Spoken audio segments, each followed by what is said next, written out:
All right. Thanks for coming back and giving some time to listen to the Minutemen Initiative. We've got a really good episode today. We get to sit down with Sam Wood again from DAGR Management.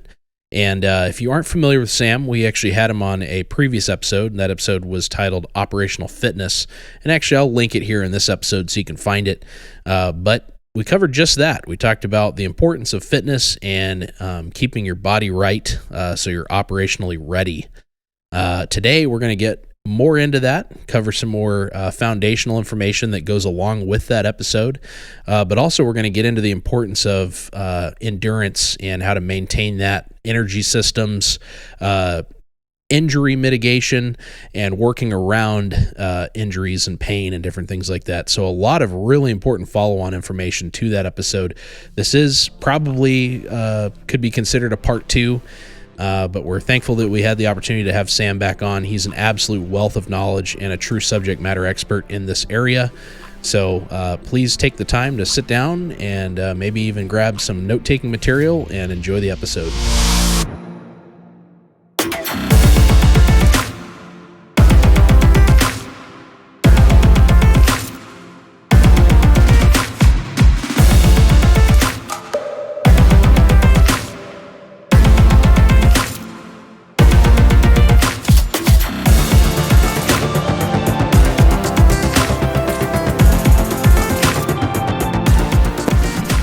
All right. Well, we are back with Steven. Yeah. But more importantly, we're back with Sam Wood of DAGR Management. How are you doing this morning? What's up, guys? It's probably afternoon your time, I guess, but it's morning our time. Yeah. It's kind of weird that you're technically talking back. You're talking to us in the past right now. You guys are history, man. Talking to history right now. Yeah, we're talking. Yeah, You're talking to the future. Yeah, I'm the future. Yeah. Cue the Blade Runner music. Oh yeah. Well, we are back to talk about some more fitness stuff, which is a very important topic. We had Sam on an earlier episode called Operational Fitness, and I'll have that linked in the description. So if you haven't listened to that yet, then I encourage you to go listen to that one. It was very good. We got to cover a lot of really important fundamental topics or principles, I would maybe call them, on being fit, being more importantly a combatant athlete, and how to do that, how to kind of move towards that. And Sam wanted to come back on, and we really wanted him to come back on to kind of fill in some of those gaps and further elaborate on some of that stuff and talk about endurance and sustainment of that fitness, dealing with injuries, different things like that. So, yeah, man, take it away. Sweet. Yeah. So we had conversed, I know, actually for the last few months about trying to get back on here and doing this again. And especially after the last episode, I had several people messaging me. They wanted clarity on other aspects of what we talked about. Yeah. We actually started to talk about a few things, but we didn't get to dive a little deeper into it.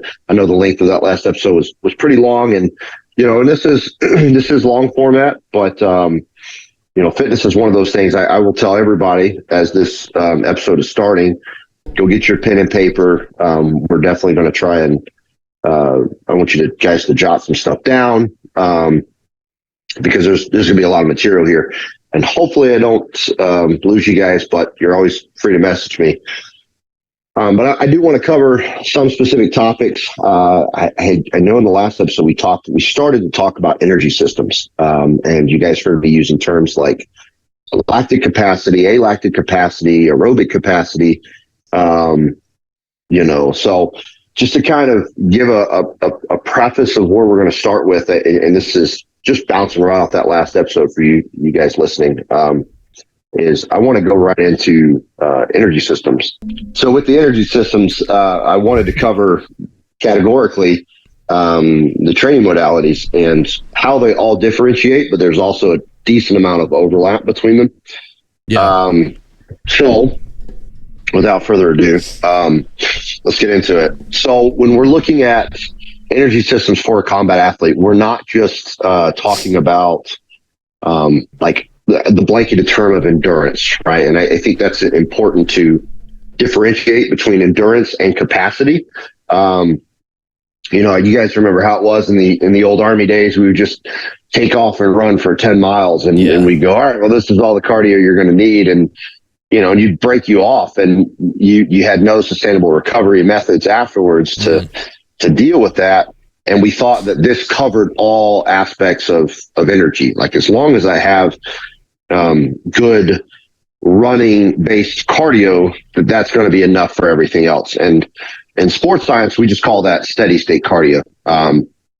So that is more of a low intensity, steady state style of cardio. That is what we call your aerobic capacity.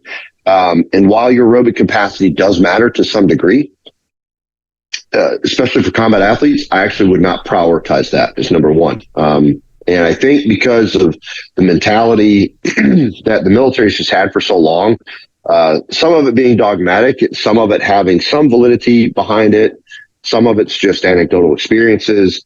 I will say I think currently the military is starting to begin to catch up as far as changing the parameters of PT and how it should be conducted. But aerobic capacity is not the end all be all. And in fact, I wouldn't even prioritize it as number one. So our three main energy systems that we should be looking at as combat athletes is our alactic capacity, our lactic capacity, and our aerobic capacity. Okay, so the aerobic is kind of what we talked about with steady state cardio a minute ago, which is your long distance running at a relatively moderate pace that's sustainable over a course of time. But just to kind of give you an understanding about these individual systems, our aerobic capacity is generally built through long bouts that we've found that primarily at a minimum standard, it's usually about anywhere between 13 to 15 minutes at the base end, and then anywhere as high as an hour or longer, right? And that's just steady state cardio. You're going to be maintaining anywhere between 60 to 80% of your max heart rate. And it's typically done with low intensity, right? You are not going all out when you're doing steady state aerobic style cardio. And the focus, I would say, is as a combat athlete, if you are going to do aerobic capacity based work or steady state cardio, that it needs to be low impact because your lifestyle, you need to be ready for other aspects of your life. And again, a lot of you guys we're blue collar workers. We're training in other aspects such as mixed martial arts, or we're on the range. We have families to tend to and things to that degree. So if we're doing a lot of high impact work over and over and over again, we don't really have much left to be able to then dedicate to what we're realistically training for. And as I stated before, this is all supplementation. This isn't the main craft or the main skill that we're trying to garner is actually outside of the gym. The gym is to supplement us to be better assets and be better athletes for those other aspects of our life. So, for a lot of you guys that I've had some of you guys message me. Some of you guys do mixed martial arts, judo, jiu-jitsu, wrestling, Muay Thai, boxing, things to that degree. You're just, like I said, you're a blue collar worker. You're that guy that's working 50, 60, 70 hours a week. If you're doing high impact work every single day, something is going to give, something's going to fail. The body has to recover.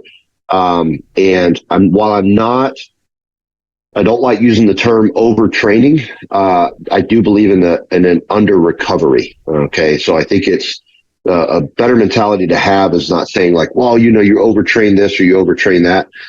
It's really hard to overtrain the body, but I do believe it's very easy to under recover. And that's where we can get into that problematic area. So if we're going to do aerobic capacity based work like steady state cardio, it needs to be low impact. So what does low impact look like? That could be ellipticals, right? A lot of guys want to kind of laugh at that sort of thing, but ellipticals, if you do run outside, maybe running on sand or dirt versus concrete and pavement, One of my favorite ways to do a steady state style of cardio is either on a fan bike or what some people call a fight bike, or a rower. Okay. I'm a big fan of a rower. Rowers are actually some of my favorite ways to do steady state cardio, as well as other aspects of endurance training or capacity training. Right. So that's aerobic capacity, right? That's one category. Another energy system is going to be our alactic capacity. For combat athletes, if I had to prioritize one energy system, I would say probably the alactic capacity is going to be my number one prioritization. Your alactic capacity is basically explosive movements that are done over bouts of time. Okay. So aerobic capacity, we talked about steady state cardio. And what aerobic capacity allows us to do is how we utilize oxygen and O2 as a primary source of energy. Okay. So for those who don't understand, the body has multiple ways of creating energy. Oxygen's one way, but then we also have ATP, which we talked about in the last episode, which ATP is adenosine triphosphate.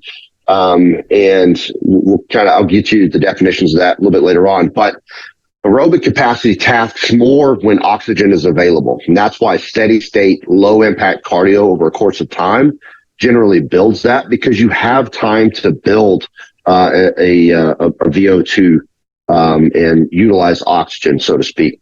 But in short sprints of time, let's say you're fighting or you're grappling or you're doing whatever in that short spurt of time, you do not have enough time to oxidize, right? So you don't have enough time to take in the oxygen, then process all that, and then take that. That's where we talked about the Krebs cycle and ATP in the last episode.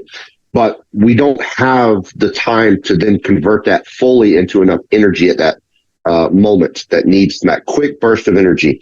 So that's where we fall more into the ATP, which is, again, that is that triphosphate form of energy. So actually, I'll go ahead and give you the definition now. ATP is basically what we would consider like an energy currency, if you will.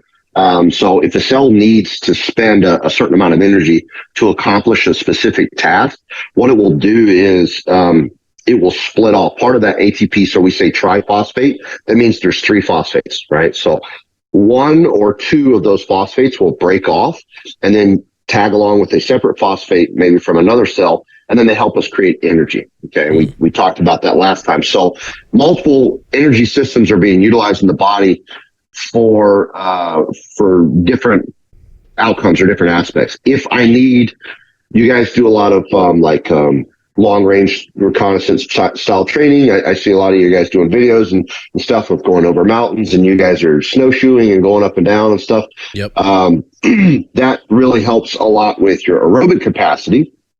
But then let's say you guys get to an element that you're training to assault, or you're training to defend, or you're in this quick fight mode. Your body is now switched from an aerobic based capacity to more of an alactic capacity, to where now you're sprinting from cover to cover, right, or you're moving and bounding over short sprints of time, and your brain has to process this information. You've got to get your gun up and fight. Or you do enter a building and you need to go hands-on, whether it be too close for a weapon system, or your weapon system's down, or whatever it may be. Or again, just in a regular civilian-based setting, so where like not everything requires a firearm, so you do have to go hands-on. And when you do have to go hands-on, you're primarily going to be utilizing the alactic system and the lactic system versus aerobic, right? Because your body didn't have enough time to oxidize and utilize oxygen as a form of energy currency, so to speak. So when it taps into the ATP, it's going to be utilizing the alactic capacity. So again, alactic capacity is your explosive movements over a course of time. And then the other energy system we're looking at is lactic capacity, which is the exertion to the point of lactic buildup. You guys ever work out or do anything that then you get this kind of like almost like a numbing burn in that muscle? That's the lactic buildup that you're dealing with within that muscle. And so with the lactic capacity and alactic capacity, that's generally what we're seeing more with combat athletes. Actually, you'll see the markers between higher ranked MMA fighters and lower ranked MMA fighters typically have a better alactic and lactic training subset versus their aerobic capacity takes the back seat. It's not the priority, so to speak. Now, as I had stated earlier, there's a lot of overlap, right? If I train one thing, it does benefit the other, but to what degree, right? So if I'm running, let's say I run, let's say I do 5 miles. Am I aiding my lactic capacity? Absolutely, right? Your legs, that burning sensation, the lower back, that kind of achy, numbing feeling that you get from lactic buildup. As you're doing aerobic capacity, you will aid your lactic capacity, but to what degree, and does it matter that I'm aiding that specific lactic output, right? So like if I'm fighting, majority of the time, the lactic capacity that's needed is not the same level of lactic capacity that's needed for running. Okay, so being good at running or running more is generally just going to make you a better runner versus making you a better fighter. Again, there's overlaps, and I'm not saying don't run, definitely run, but it should not be the priority, and it's not going to aid you for the most, getting the most out of it, your energy systems for a combat athlete. And there's other ways, like I said, steady state cardio that's low impact, that's going to keep you in the game a lot longer. And it's also not going to hinder other things outside of the gym that you guys are doing. Like I said, your 9 to 5 jobs, your training, jiu-jitsu, your judo, your mixed martial arts, all that stuff. So aerobic capacity, as I stated before, that's your steady state cardio. You're keeping your heart rate at that 60 to 80% max. And you're doing this over a long extended period of time. If you are doing aerobic capacity, I'd say let's keep it low impact. Alactic capacity, that's high intensity movements over a course of time. With alactic capacity, it is, I would say, imperative to do very short bouts. We're talking 5 to 15 seconds of high level of exertion. And then you have a rest or recovery intervals that are going to vary from as low as, say, 20 seconds up to a minute to a minute and a half. And that can vary based on the athlete and where they're currently at in their training phase and how athletic they already are, right? So, and then the lactic capacity is usually going to have movements over longer spans of time, but also we're going to equal that rest period out so that you can bring those lactic levels back down to then raise them again and bring them back down and raise them again, so that we do have more adaptation from there. So a lactic workout might look like 30 to 50 seconds of high rep movements. You're doing it at moderate weight, right? You're not going to put on a crazy amount of weight and think that you're going to crank that out for 30 seconds or 50 seconds or whatever. So you want it to be manageable. So when you pick your weight, I always tell guys, pick your weight, let it be low. And then in your next round, if you need to go up, I'd rather you have to go up than pause in the middle of this set because you can't finish the set based on you've picked too much weight. So what you can move for 30 to 50 seconds, that's what you're tasking into that lactic capacity. And then we would probably have about equal amount of time off. So 30 seconds to that 50 to 60 seconds off as well. Okay. So that's your 3 main energy systems. Between lactic and alactic, we have 2 kind of subset categories. So we have the lactic more tasked into what we call the anaerobic glycolytic system. All right. So these are both anaerobic systems. So we have aerobic, which is what we talked about earlier. That's your ability to use oxygen as an energy source. And then we have anaerobic, which is your utilizing ATP as an energy source. And that's converting glycogen, sugar within your system, to energy. We talked about in the last episode, ATP, the Krebs cycle, carbohydrates, to that degree. If I had to choose an energy source from a macronutritional perspective, right, our 2 main energy sources being fats and carbohydrates, I personally believe that carbohydrates are going to be more superior, and you're going to be able to use that as an energy source when we're talking about anaerobic capacity. Now, we do find some studies that fat does seem to help with aerobic capacity, which again is that long steady state because for fat to be turned into energy, it has to then be oxidized and then turned into sugar and then used as energy. So no matter what you do to use it as energy, it still has to be turned into sugar. And I'm using sugar broadly, but the more scientific terms is where it's like glycogen and glycolysis. And so we're looking at that prefix, that glycol prefix is sugar, right? And there's different formats of what that is, but for the listeners to not overcomplicate that, that's what we're looking at as an energy system. Okay. When we're talking about fighting, when we're talking about bounding and cover and movements that require high energy over a course of time, that is our anaerobic movements. That is the lactic and alactic capacity. Okay. So the anaerobic capacity is split into alactic and lactic. The lactic more falls into what we call the anaerobic glycolytic system. And that is primarily trying to, how do I say this without over-sciencing it? Because I already feel like I'm starting to kind of get too much for some people. The training modality for lactic capacity is still going to be high intensity, but it doesn't need to be as high as alactic.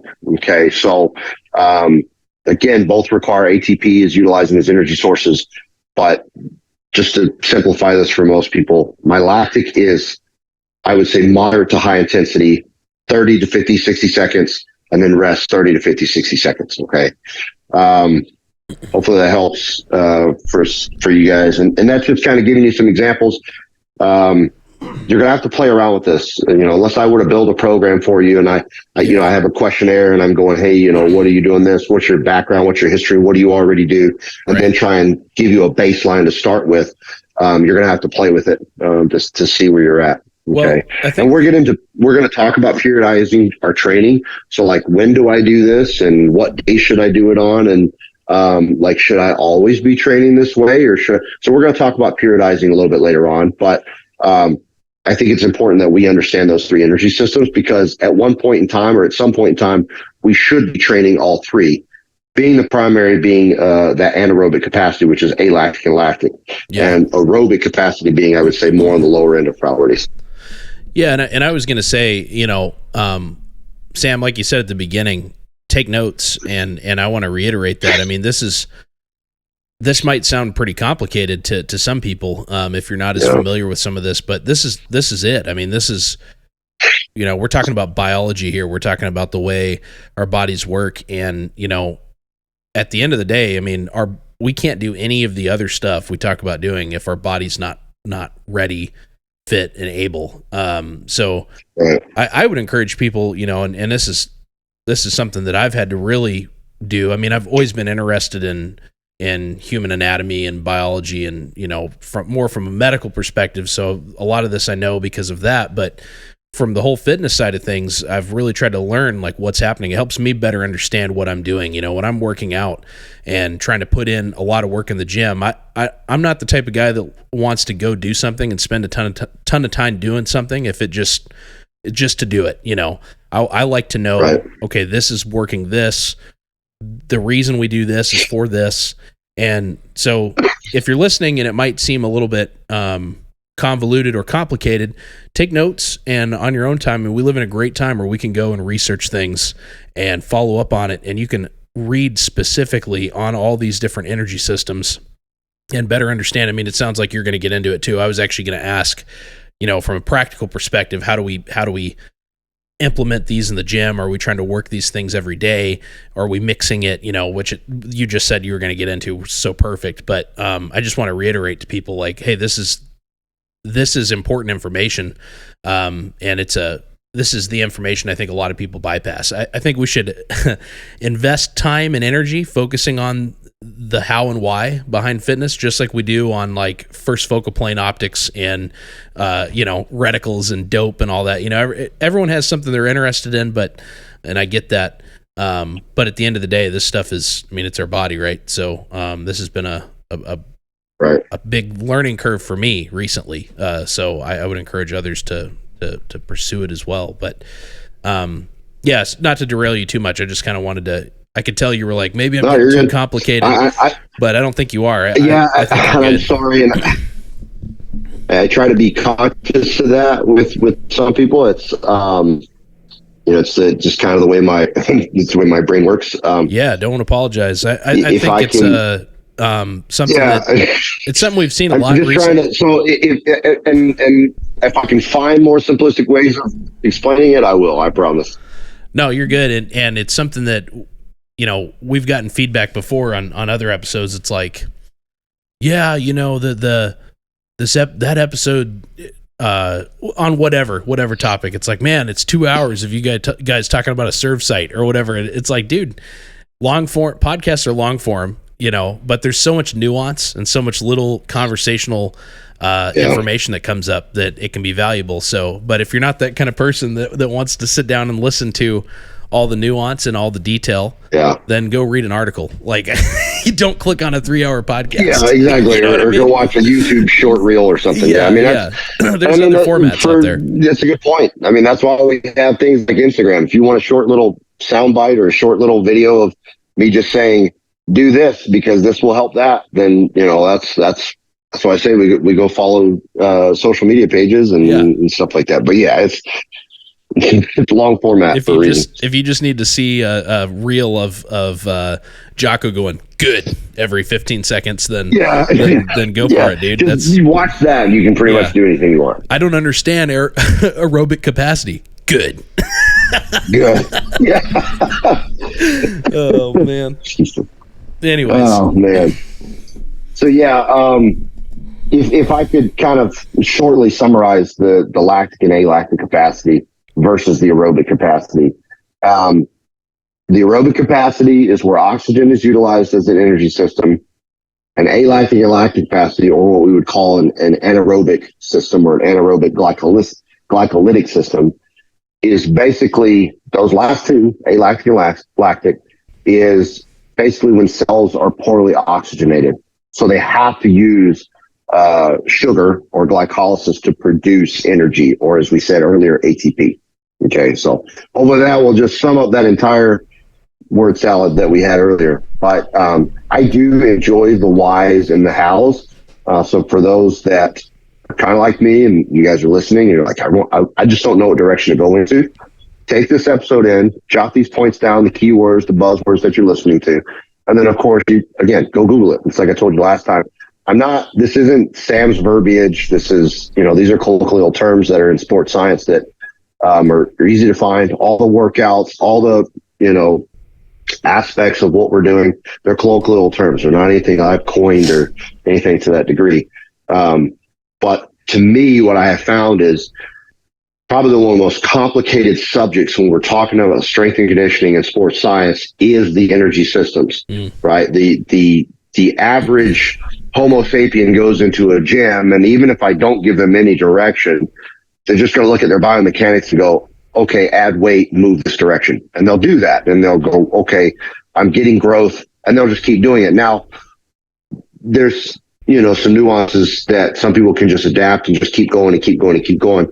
And then there's other aspects that we say, oh, slow it down, you're doing too much or whatever. But generally speaking, when it comes to lifting, Stephen and I think we had a recent conversation about this, was like, I can kind of figure some biomechanics out as far as just muscle tissue building, going in there, picking up weight, putting it back down. And obviously that's a lot more in depth. We talked about that last episode. But the hardest part, I think, for a lot of people is the energy systems. Why I'm gassing out when I do this, or, I have guys that are, at our jiu-jitsu gym. I had marathon runners, guys that were just fantastic long distance runners. And they come in and they do rolls and they're just like smoked within the first few minutes. And we're not even, for most of us that roll 5 or 6 rounds of 8 to 10 minutes. I mean, you're talking about anywhere between 40 to 60 minutes of continual grappling. The marathon runner was already hurting, and that's because he only understood one energy system. That and skill, right? We talked about this last time too. Efficiency and skill is going to take you further and faster than anything else, because it doesn't become a war of attrition at that point. If you're very skilled and you're very efficient, you're really good at conserving energy, so you don't have to use as much. However, when all things being equal, which they rarely are, but when all things being equal as far as technique and skill is concerned, now athleticism really does actually matter. And it is important that we compound our strength and conditioning on top of our skill set training. So again, if that's the range, if that is, mixed martial arts, if you're just wanting to be a better combat athlete, it's drilling the skill set and being really good at that is obviously just going to make you more efficient. Now let's create an ultimate athlete on top of that, and you're just going to be in a more reachable stage. And I think that's everything that's going to give me the advantage in the fight. Is I want everything. Yeah. So energy systems are a little more complicated for some people, so I understand that. And I'm trying to be conscious of it, trying to explain it the best way I can. But like I stated before, if I'm to develop these systems categorically, you need to know the differences. And so with the anaerobic system being our priority and the aerobic system being our secondary or like a tertiary system that we would train, so you guys understand prioritization of training. Again, alactic capacity, high intense interval training, we're talking 5 to 15 seconds, and then we're resting for a decent amount of time to almost fully recover so that I can replicate that output again, right? So an example of that might be getting onto a bike and doing 600 watts and then resting and getting my heart rate back down to where I can replicate 600 watts, and then getting my resting heart rate back down and then replicating 600 watts. Versus if I just do 30 on, 30 off, or 20 on, 20 off, and I can't sustain that high load, I will get more into aerobic and lactic capacity, because what will happen is you may not be able to sustain that 600 watts over a long course of time, right? So if you do 30 seconds on at 600 watts and then you rest, but you don't have enough rest period, then the next set, you may not be able to keep up at 600 watts. You may only be able to keep up at 500 watts or 300 watts. And then that diminishes until you have a steady state of 200 or 300 watts. And now we're in aerobic capacity. So get really intense for 5 to 15 seconds and then drop off enough to where you can truly replicate that output again. That is your alactic capacity. That's your scramble game. That's where you both have fallen to the floor and who's faster at getting back up and trying to reconnect in this fight again, and et cetera. And then the lactic capacity is trying to flush the lactic acid out of the body and create a homeostasis of adaptation to where lactic buildup is not problematic anymore. Okay. That's our energy systems. So we are going to get into periodization. I want you guys to understand, how do I set my schedule? How do I set my days, my weeks? Do I got to spend 4 hours every day at the gym doing this? Do I need to train every single day of the week? And we kind of talked a little bit about the RPE scale last episode. And so just to kind of recap, your RPE scale can dictate how many days as far as training volume is concerned. We talked about RPE, meaning rate of perceived exertion. If I train at a level 10 today, I definitely don't want to train at a level 10 tomorrow. I can train at a level 3 or level 4, and that will allow me to have more training days and more training sessions available to me to grow as an athlete. Okay. But periodization is learning how to overlap some things so that I don't have to spend an hour just on alactic, spend an hour on lactic, spend an hour on aerobic. And also, well, now I got to lift, it's like, well, we can actually do all of those in one session with some overlap. Okay.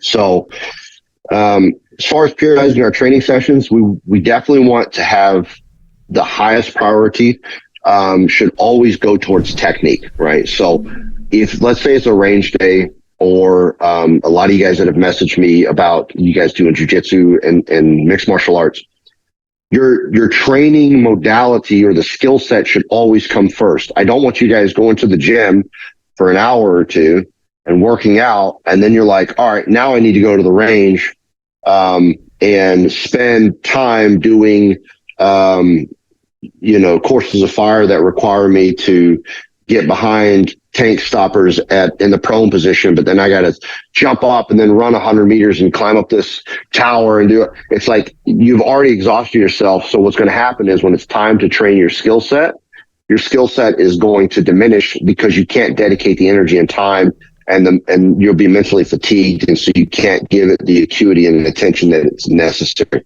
So your skill set should always come first. So for you guys that are doing mixed martial arts or anything like that have messaged me, if your strength and conditioning days and your training days or skill set days are on the same days, your skill set needs to come first. Okay. So if you're on the range and you know that this is a range day, but I also have to go to the gym today, go to the range first. Do not go to the gym first and then go to the range first. Because again, your skill set, as we talked about earlier, as you get better, you will become more efficient and you won't need as much energy. Now, I want as much energy as I possibly can have, but efficiency, in my opinion, which is not on the category of energy systems, because it's technically not an energy system, but if I could categorize, I would say efficiency is the most important thing. If you are super efficient at what you do, then you have energy for days, because when it is time to use energy, when skills are aligned against another combatant, then you have that energy in reserve. So go to the range first, go do jujitsu first, go to wrestling practice first, go to boxing practice first, and then afterwards, go do your strength and conditioning. Skill set must always take a priority. Technique must always take a priority, because I want you guys to be efficient and really good at your craft. Strength and conditioning is just supplementation. Now, if you're a dude that literally has, we'll say maybe I've got some of my guys that are retired and they have no life outside of, their garden in the backyard and tending to a dog or whatnot. Maybe you could get away with just, okay, I'll just do strength and conditioning and just go all out. But most of us who listen to this podcast and are in this field are doing multiple facets of training, such as we should be at the range. We should be doing some type of hands-on combative style training, and the list goes on. So the skill set should always come first. So that's what I would say in periodization. On your days that you're scheduling, that needs to come first. Okay. I don't need a lot of brain power, especially once your plan is kind of written out. I don't need a lot of brain power to actually get into the strength and conditioning, but I will need brain power to fight out of a bad situation, or I do need brain power to go through these mag changes properly. And I do need brain power to deal with these malfunctions while also, whatever, right? So that needs more brain power, needs more energy. That's where you need to prioritize first. Okay. Quick question for you on, so you remember back in the old military days, the Army was really big on like stress shoots and stuff like that. Right. And I've seen a resurgence of that. Well, I shouldn't call it a resurgence. I've seen more popularity in the civilian space on using that. Now, I definitely think there's value in that as a testing, testing platform. What are your thoughts on like intentional, like high physical exertion, and then followed up with like a skills test of some kind? Yeah. So, it actually, you bring up a really good question. And I'll see this a lot with strength and conditioning coaches that kind of gear towards what we call, like, how do I put this? This is why I don't use like certain, verbiage, like tactical. I don't like saying like tactical program athlete training. Like, I'm not a fan of using that, like tactical athlete, as far as names are concerned, because it for me, you want to separate the athletics from the skill set. Okay. Right. You'll never see most athletes, we'll just say a basketball player, for example, like on a pro level. You will see basketball players that will play full pickup games, right? And then they'll do nothing but free throws. They'll also focus on nothing but 3-point lines. They'll also focus on nothing but rebounds. And so they segment portions. And then they maybe will play full actual games, full court, half court, but they segment aspects of it. They don't just say, well, let's play basketball with weighted vests and this will do the answer. This will make us good NBA players. You're never going to see that. They separate all modalities. So when you go to the range, right, and you're training, can you train and cover some of these under high stress and running and carrying jerry cans around and stuff to that degree? Absolutely. And I think that's a good way to test where you're at. But I don't think that should be your primary training facet. So like your exercises, I'll go into some myths to actually address what you're saying. And we did see this a lot in the military. Your exercise does not necessarily need to replicate the sport that you're doing or the combat training that you're doing, right? So going back to the basketball player's analogy, you're not going to ever see like an NBA player or a D1 basketball player go into the gym and take a cable and practice free throws with a cable, right? They're not going to you'll never see that because what ends up happening is their free throws already practiced in the court in itself. I need to now build muscles that are going to mitigate risk of injury, allow me to be a little more explosive in this play, and the list goes on. So the likewise needs to happen as far as I say combat athletes. I don't like to say like tactical athletes again. When you get some guys that will go in the gym and they're doing like air squats while dry firing their pistol or something, or like ready ups with bands attached to them. Like, don't do that. Okay. Gym time is your fitness time. Save the pistol work for the range. Okay. You need to separate your modalities of training. They don't need to be, there can be moments where if you want to test yourself that you can do that, but that should not be the primary way that you train. Yeah. They need to be separated. I would say another myth would be like, combining all of your strength and conditioning in the format that we say, well, you train like you fight, right? That means like the guy that goes into the gym and puts on boots and like laces his boots and blouses them and then puts on a rucksack and then jumps on a squat rack at the same time. It's like, I get the train like you fight mentality, and I agree. But when you go into the gym, I'm not going to be wearing Danners. I'm going to be wearing shoes that are appropriate for the gym. Okay. And this is something that it's important to, again, goes back into separating the modalities. There's a time and place for everything. And there's a time and place for doing strength and conditioning simultaneously. But for the most part, it's better to do them separately. Do one and then the other. Like I said, skill set needs to come first. So if you got a range day, go do a range day and then go do your strength and conditioning. If you're just combining everything together, you're sending your body a bunch of mixed signals. You don't even know how to properly recover certain muscles because you're not honing in on them. So I think it's important to kind of almost debunk that prior military mentality of things of just put some boots on and ruck and just go run 10 miles and we're just going to combine everything together. And it's just not the answer. Again, every once in a while to test yourself, to get an assessment of where you're at. Yeah, absolutely. But it should not be the primary format of training. Another like myth that I'll see a lot is like, I'm having issues again here. Can you guys hear me? Yep. Okay. Another issue that I will see a lot of times is people that like kind of see weights or they see machines or table machines or anything to that degree as a negativity. Like, oh, I'm going to be combat ineffective if I so much as look as a cable machine or I look at a weight.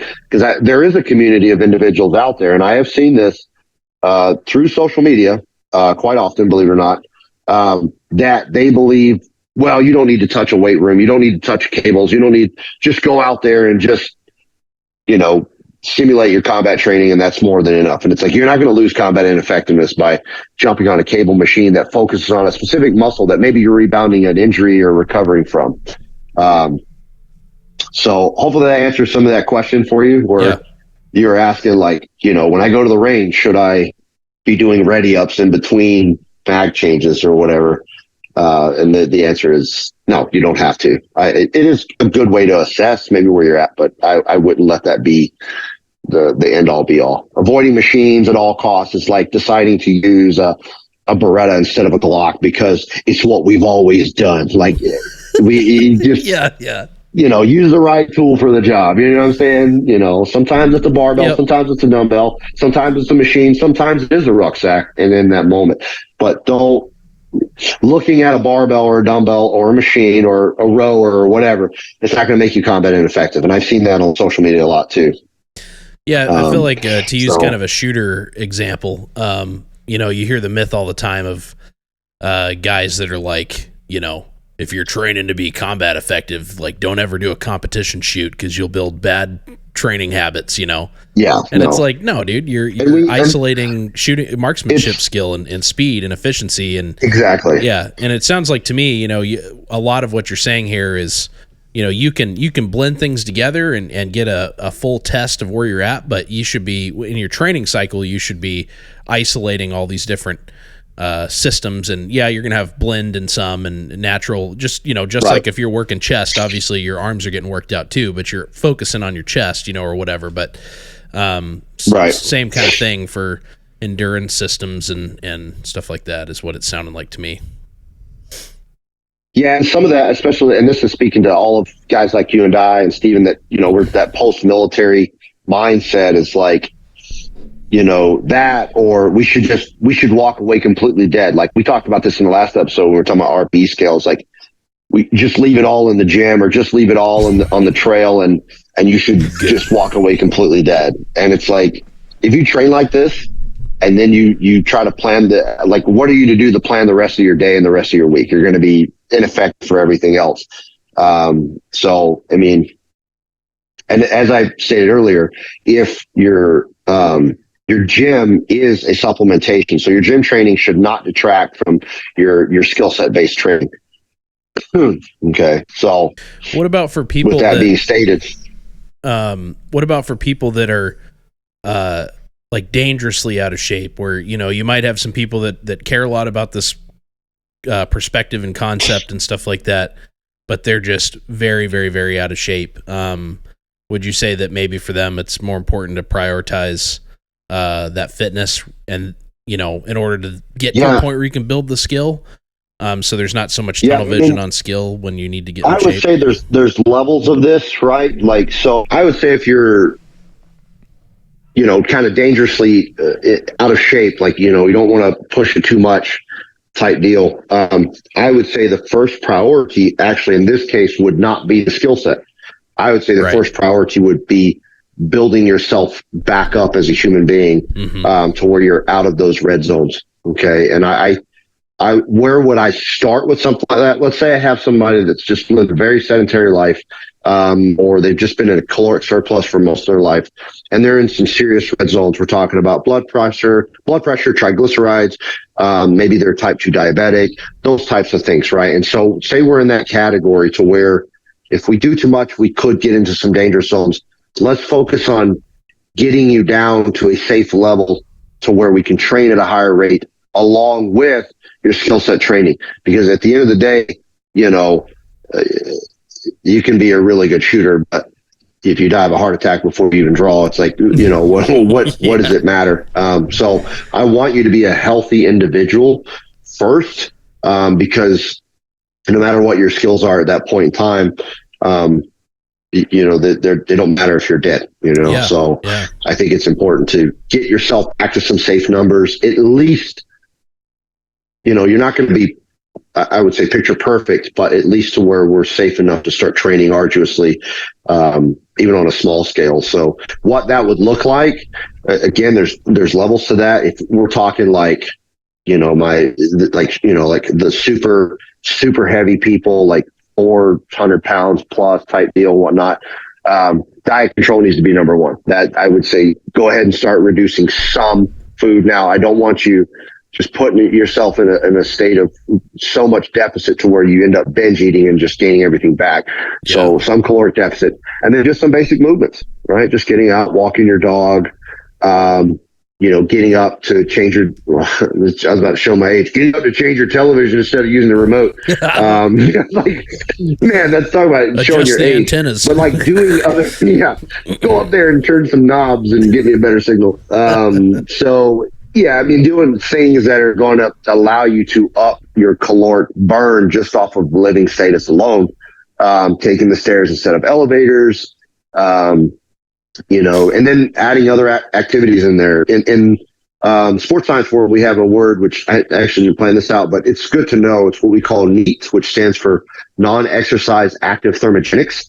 And what NEAT basically means is how I'm burning calories without doing exercise in itself. So a good example of that would actually be this conversation. You guys know, I talk a lot with my hands. That's neat. That's what I'm doing. I'm moving with my hands. I'm burning calories when I do that. Chewing gum, especially if the chewing is more thermogenic or more calorically burning than the gum you're taking in. Obviously, if it's like Big League Chew, then the calories are going to be higher than what you're burning. But tapping your foot, maybe you guys are sitting at the dinner table and you're just kind of tapping your foot, or there's a really good song on, or you're conversing and you're that guy that kind of moves around like I do when I talk. That's all neat. That's what neat is. That's not exercise active thermogenics. You can up that without needing an exponential amount of arduous work in the gym, right? So upping your NEAT and then slightly being in a caloric deficit, that's going to help bring our weight down. We talked about in the last episode that even good weight, too much weight in general, causes our blood markers to elevate. Even if it's good weight, even if you're like super ripped, super jacked, 275 or 300 pounds, lean, unless you're like 6'8", even if that's good weight, it will still cause your blood markers to go up, such as your cholesterol, your LDL levels, especially your triglycerides. You're going to be tasking your pancreas more, so you could be susceptible to insulin insensitivities and diabetes and things to that degree. So the goal is let's get some weight down first, and those markers will improve. The blood markers will improve, and then we can start implementing a little more arduous training and your skill set on top of that. But if you are a walking time bomb, I would say range training is probably should be the least priority at this current stage in your life. Yeah, no, it's good, and I kind of wanted to just get that out there because, people are at different places, and you say, hey, prioritize the range or the MMA or whatever you're working on first, and then go to the gym, and some people might need to focus more on the getting fit first, I think. So it's a very good point. That's actually something I didn't really, and maybe this is just coming from, and this is one of those things where it's a self-awareness thing, like it's part of evolving as a person. I will say, outside of maybe 1 or 2 years as an adult, and I had some hard things going on in my life at that time. Outside of that, I've always been in fitness since I was 14 years old. So it's hard for me.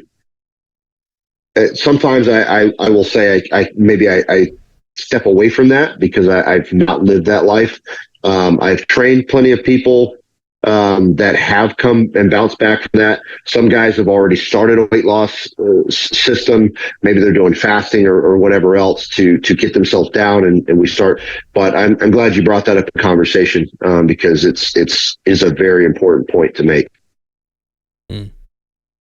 Cool. So and you brought up earlier, like kind of, and some of these guys they're seeing that their favorite. How do I put this without being rude? Like their favorite 2A influencer or whatever, they're like putting on rucksacks and they're going out there and they're getting after it. And, maybe they're seeing the Cameron Haynes of the world, right? I will say Cam Haynes. Cam Haynes is like super fit and he's always doing a bunch of stuff at the same time. Then he goes out and shoots his bow after running 20 miles kind of thing. Yeah. Guys will see that and then they'll try and replicate that. And I tell people, especially for like military style training, that just doing ruck runs and kit runs, it's in my opinion, if you're just doing that, or it is the primary source of trying to get your weight down or your fitness or whatever, you're gonna shorten your career pretty quickly by doing so. Again, doing it as a test or an assessment, that's fine. There's a time and place for that, but I would say, and sprinting and kit isn't a bad thing. I do that myself just as a way to say, this is what this feels like. But I have not found that it will exponentially cause my fitness just to go up. If you're prepping for something, if you're a civilian or you're in the military and you're prepping for something like selection, then maybe do that a little more often. But generally speaking, like I said, it shouldn't be something we do on a regular occurrence, or you will shorten your athletic lifespan because the body needs organized training in general facets to cover those different modalities and to also deal with overusage. Overusage is a real thing. Not overtraining, that's different. Overusage is a very real thing. And so to train ourselves out of overusage of something, we need to have an organized subset of strength training separate from that. Blue collar workers, we see this all the time. They have a lot of overusage issues, maybe tennis elbows from utilizing a hammer, or even athletes that are used to doing a specific motion over and over, and they'll have overusage based injuries. And what that looks like is certain muscles will shorten themselves. So we'll say like tennis elbow or golfer's elbow, that muscle or that tendon from usage over so much of a course of time, one tendon may over lengthen and then another tendon may shorten, or a muscle may over lengthen and a muscle will over shorten because of the fact that you're just constantly doing that motion over and over again. And that's what we call an overusage injury. It's technically not an injury, but it can lead to one because you're binding things up and you're loosening other things that shouldn't be. So training allows us to deal with overusage. Organized training and weightlifting allows us to deal with overusage. So that also goes into the guy that you're talking about. Like if he's very heavy, we get that weight back down, but his body's been carrying that weight around in such a facet that he will have injuries, or I use that term loosely, overusage injuries, because his body's just been used to carrying all that weight around in such a certain way that weights are what's going to help us bounce back from that, which kind of goes into another subject we'll be covering as far as injury rehab and mitigation. But hopefully that answers the question you were trying to address earlier. Yeah, no, that's good. Yeah, that's makes a lot of sense. So, so I kind of want to go into, actually, before we go into injury mitigation, we're still periodizing here. So, so in our periodization, like I stated, technique first. Now, if you're in that category that Jacob just stated, that we're in some serious red zones, then I would say getting yourself healthy needs to be the priority over anything else, over any skill set that you think you need to have.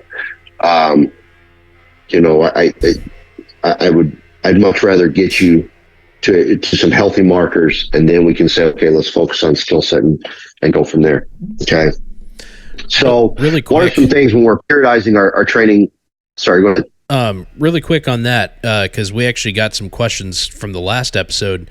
You talked about how important you thought it was to get blood work done, and you've brought up that a couple times, getting markers and stuff. Maybe every 6 months or so. We had people reach out and kind of ask, where's the best place to do that? Is that just go down to your local clinic? So you can actually go to, I don't have it right in front of me, but you can go to LabCorp's website, and they have a plethora of different blood tests that you can do. I would personally, if it were me, I would tell you to start with this. Do a CBC, which is just a basic blood panel, okay, a CBC blood panel. And that is going to give you your general markers of we're looking at, like we stated earlier, stuff that we should be looking at, like liver enzymes, so that's your ALT and AST, triglycerides. What is my cholesterol? So we have HDL and LDL, which is high density lipoprotein and low density lipoprotein, right? Cholesterol is not all bad. It is the ratio between the two that makes it bad, right? So, for all the guys out there that are like, don't eat eggs, there's cholesterol in it. Yeah, but it's good cholesterol. Definitely eat eggs. Cholesterol is not all bad. I'm not a big fan of this whole, dogmatic one way, like, I'm telling you right now, don't neglect eggs. You can eat your eggs, but knowing our HDL to LDL levels. Okay. What else? Blood sugar. Blood sugar is a big deal, right? I will tell you, in my home, these are staples that I think everybody should have. I don't care if your numbers are always great. These are some staples everyone should have in their home. They should have a blood pressure cuff in their home, and it should be somewhere where you frequently visit in that home. So whether that looks like your living room or your bedroom. I remember growing up as a kid, it's like when I went to my grandfather's house, or as we say down here in the South, my pawpaw's house. When I went down to pawpaw's house, he always had a blood pressure cuff just sitting off in the corner, right next to all the magazines and the basket that held all the cool stuff, and the little tin can that has candy in it and stuff, right? So the blood pressure cuff is over there, and I'm like, man, it's like old people thing or whatever. I will tell you, my blood markers are great. My blood pressure is great, but I check my blood pressure regularly. All the time, I'm on top of it. I know what my blood pressure should look like.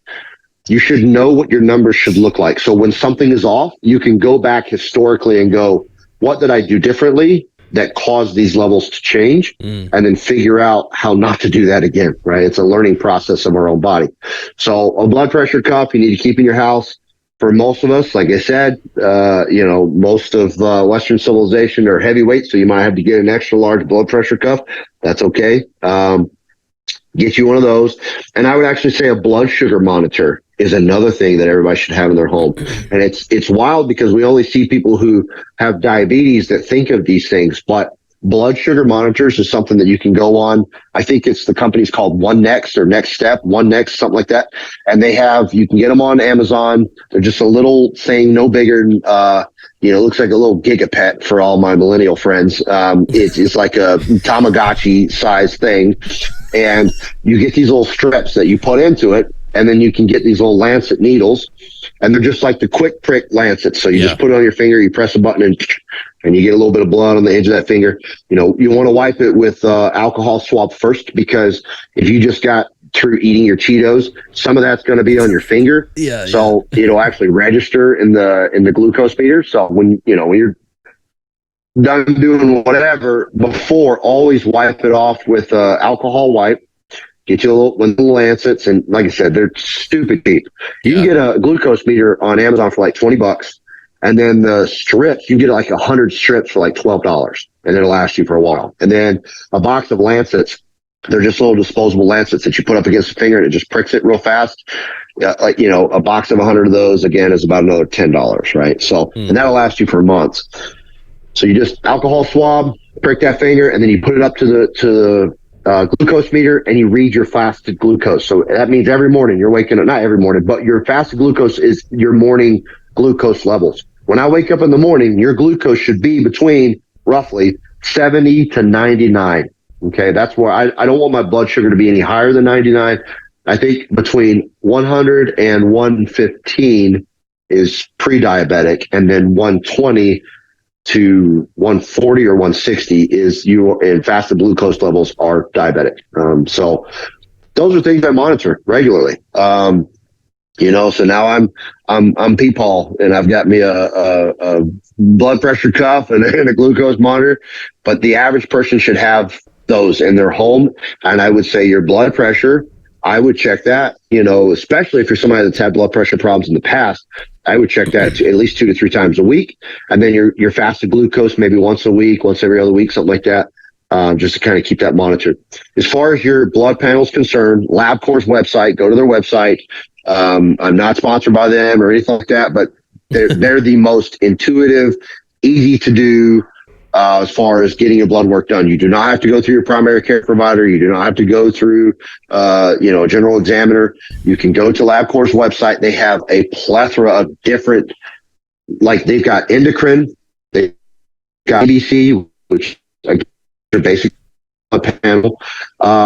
They have stuff specifically for women, so postmenopausal, postpartum, just a bunch of different blood tests that you can do. And then on the other side, they actually have a bunch of urine analysis stuff. And if you wanted to check, that you could check as well. What I would tell people to start with is go get your CBC, your basic blood panel, done. Okay. And that's going to give you all the basic markers that we should be looking at. Let's say you have high blood pressure, but you're in great shape and you don't know why. Why in the world would I have high blood pressure? But I've got all these your blood markers are going to show you things that other things may not, right? So we talked about triglycerides, also your creatinine levels, right? So if my creatinine levels are off, that can also cause blood pressure problems as well. So it's good to know that. Go to LabCorp. They have a drop-down menu in the top left-hand corner, and they've got a plethora of different tests. Get your basic blood panel, CBC blood panel. I want to say it's $130, and okay, this is just me. I would say the standard for most people at a minimum should be at least once every 4 to 6 months. Okay. That should be the basic minimum. Now me, I'm just super analytic. As you guys have listened to this episode of the ones before, I probably do a CBC maybe once every other month, but I'm just super on top of everything. So do they, and you order that and then did they send you something, and then you put your DNA on it, and then so send it when back, you order that, they're going to email you a QR code and a just a kind of a form. And now once you get that in your email, you're going to go into LabCorp, bring in your phone, and they'll have a scanner. You'll scan it up underneath that QR code. It's going to pull your name up, everything else. And they'll have a few questions like, did you prepay? Yes, already prepaid, obviously. They're going to ask for your ID. So you put your ID underneath it and scan it. And then usually the person at the front counter says, okay, we'll be with you in a minute. And then they'll pull you to the back, and they'll, based on what type of blood panel that you got, which is CBC, usually they pull at least, I think, 2 vials. Sometimes they'll do 3, depending upon the size of the vials. And they'll pull your blood vials, and then you're good to go. Oh, so it's done through... It's done right at LabCorp. It's done in LabCorp. They do it. They have the phlebotomists there that are trained to draw your blood, and they also will do your urine analysis. So if you want to do urine analysis for certain supplementation, like how do my kidneys respond to pre-workout or whatever, you can also look at some of that too. But I would say just your basic blood panel, do your CBC, go to LabCorp's website, and then you walk in and they'll do it on the spot. If that facility, which I've rarely ever seen, does not, they will refer you to a third party vendor, and then you can go there. But usually it's inside LabCorp's facility. They will typically have it almost looks like a little walk-in clinic almost. And they'll have like little cubicles kind of towards the back a lot of times, or they'll have a separate room that you'll go into. So that sounds and it's always for me, in my experience, and I've done this in multiple states, it's always some sweet lady in the back named Linda with really extra long nails, and she's like, hi, I feel good, and you're just like, really, she's trying to calm you through the whole process. And you're like, oh, I don't like needles, and you're gonna feel so it's always nice. LabCorp's always been good to me, so I've never had problems. Yeah, that sounds a lot more secure than when you were first describing it. I was envisioning like Ancestry.com kind of thing, where they send you and you put your DNA on it and you send it out. You can do some of those organizations. I'm just not really. It's not very. I don't have anecdotal experience with them, so I'm just telling you what I do. And I've started doing like my own CBCs. I started doing that about 7 years ago, 6-7 years ago, like consistently. I do it before, but just here and there. But like literally just being on the dime about it, it's been about the last 6.5, almost 7 years. And like I said, I go in, they all know me now. I mean, I go in there and they're like, oh, how's it going, Sam? But anecdotally, that's the experience that I have has been primarily through LabCorp. Cool. Perfect. Yeah, I appreciate it. So, and like I said, you can check other things. They have endocrine panels. So if all your blood markers are good and you're like, man, I've got really low energy. We talked about like people, especially as you get older, you're approaching 40 and 50 and 60 years old. I would get an endocrine panel done. Okay. And that's what's going to tell you, where's my testosterone? Where's my estrogen? What is my pituitary gland, producing as far as growth hormones concerned? Another thing is your thyroid, right? Your T4 and T3. Those are 2 numbers to really look at. And I would tell people, this is just off the cuff here. You're going to have your doctor, if you have your doctor do it and they're doing a thyroid panel, and you're doing a thyroid panel, they're going to check your T4. You need to make sure that it's converting to T3. And this is something that I've had a problem with as far as like general examiners that we talked about in the last episode, but they kind of like reached this minimal standard. I think a lot of it has to do with insurance culture, but they'll tell you like, oh, well, your T4 is fine. You don't have a thyroid issue, right? And I'm not talking about the purple-haired lady that's like, oh, I have a thyroid glandular problem, and it's the excuse for everything she does. I am telling you right now, your glandular issue is not an excuse as to why, you're 650 pounds and this is why we have to have trans read to kids. Yeah, exactly. I have extra pronouns because of my glandular. And no, it doesn't work that way. Okay. So I am telling you, like, thyroid does play a factor as far as your basal metabolic rate, which we talked about in the last episode. But there are factors that you can mitigate with that. But LabCorp will do those tests for you as well. I think endocrine panel is closer to $200 though. Okay. But yeah, check your hormones, especially if you're, like me, you're over the age of 35 years old, then you definitely start getting your endocrine checked. that's something that I would say look into. A lot of combat veterans, especially post-military guys, you probably have crushed your endocrine system based on the stressful lifestyle that you've lived. That could look like your testosterone, your estrogen, your thyroid, so just, I would go get that stuff checked as well. Cool. Yeah. The double cool. So does that answer? Hopefully that answers the question. Yeah, no, that's perfect. That's really good information there. It's a good follow up too to have, because that was a question we got a couple times. Like, man, I want to get my blood markers checked, but I don't even know where to go. I'm like, I don't know, dude. LabCorp. In fact, I want to just because you had me thinking, like, Steven was kind of looking like, really, they do that? Yes, you 100%. I pulled their website right now. I didn't have it pulled up because you spawned that question on me. Yeah. Keeping you on your toes. So when you go to LabCorp's website, it's the drop down menus in the top right hand corner, and then you're going to go to. It'll actually be under something called Managing Your Health, and it says Shop for Health Tests.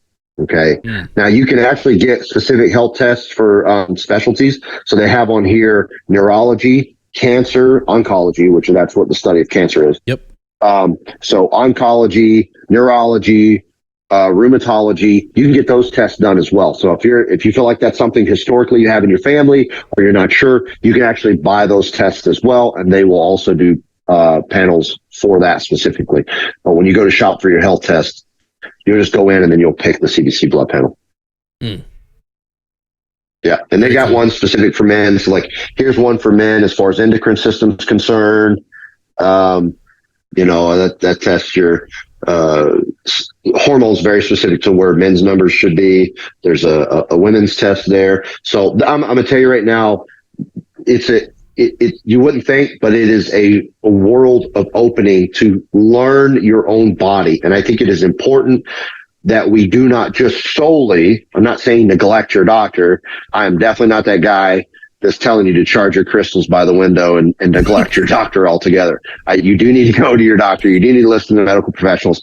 However, it is imperative that you Google these things, and that you're understanding how the body works, and how the endocrine system works, and then go do your test. When I go look at my blood panel, I know all of what the abbreviations mean.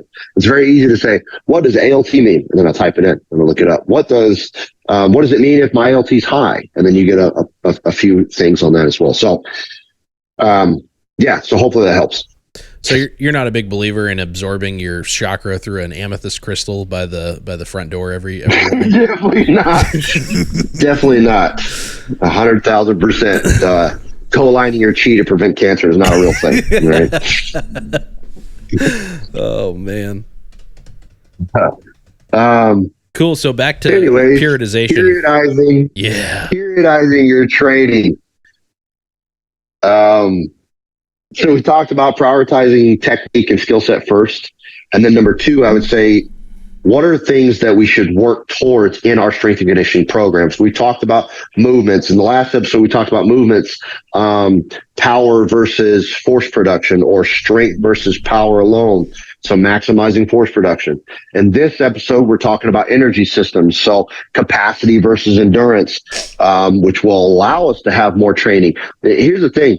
The better your capacity is, or the higher your capacity is, the more you can actually train. I know it sounds almost counterintuitive, like, well, the more capacity training I do, I should be more dead. Well, your ability to recover will actually exponentially go up, which allows you to then do more. Okay. So, and then mobility and flexibility. I like to lean more towards the mobility category, less than the flexibility category. But this also helps us in our skill set training, which we just brought up. If I'm more mobile, I'm also going to be more efficient at moving. So like, let's say, again, I'm dropping to the prone, right? There's a skill set to dropping to the prone. You don't just drive your knees into rocks, hopefully, and then just get to the ground. You've got different techniques that I'm sure you guys have gone over. Like, well, do I put my hand out first and then get to the prone? Do I put both hands out, or do I use my elbows first, or whatever? So creating mobility allows me to be more efficient when I am trying to drop to the prone or when I am trying to, wedge my carbine in between some small spaces, if I'm more mobile, then I can get in those really tight spots. So that also helps our sense of efficacy. So those are the three things that I would say we should prioritize within our strength and conditioning program. Okay. Okay. Again, it's not the priority. It is just supplementation. If you have a background in a specific athletic subset, then I would say that should take a back seat for you. So when you're periodizing your training, if you came from a powerlifting background, then I would say strength training probably should not be the priority for you for a long time. It shouldn't be the way you periodize your program. You should take a break from that. Okay. That you should then go into reactive speed and my energy systems and my aerobic capacity and my ALAC capacity. If I'm already really strong, my priority should then be, when I'm periodizing now, should be the other aspects of training that we just talked about.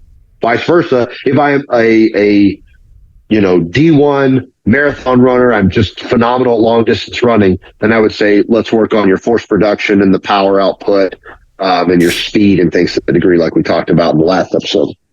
Okay. So when we periodize the training, it's going to be based off of that.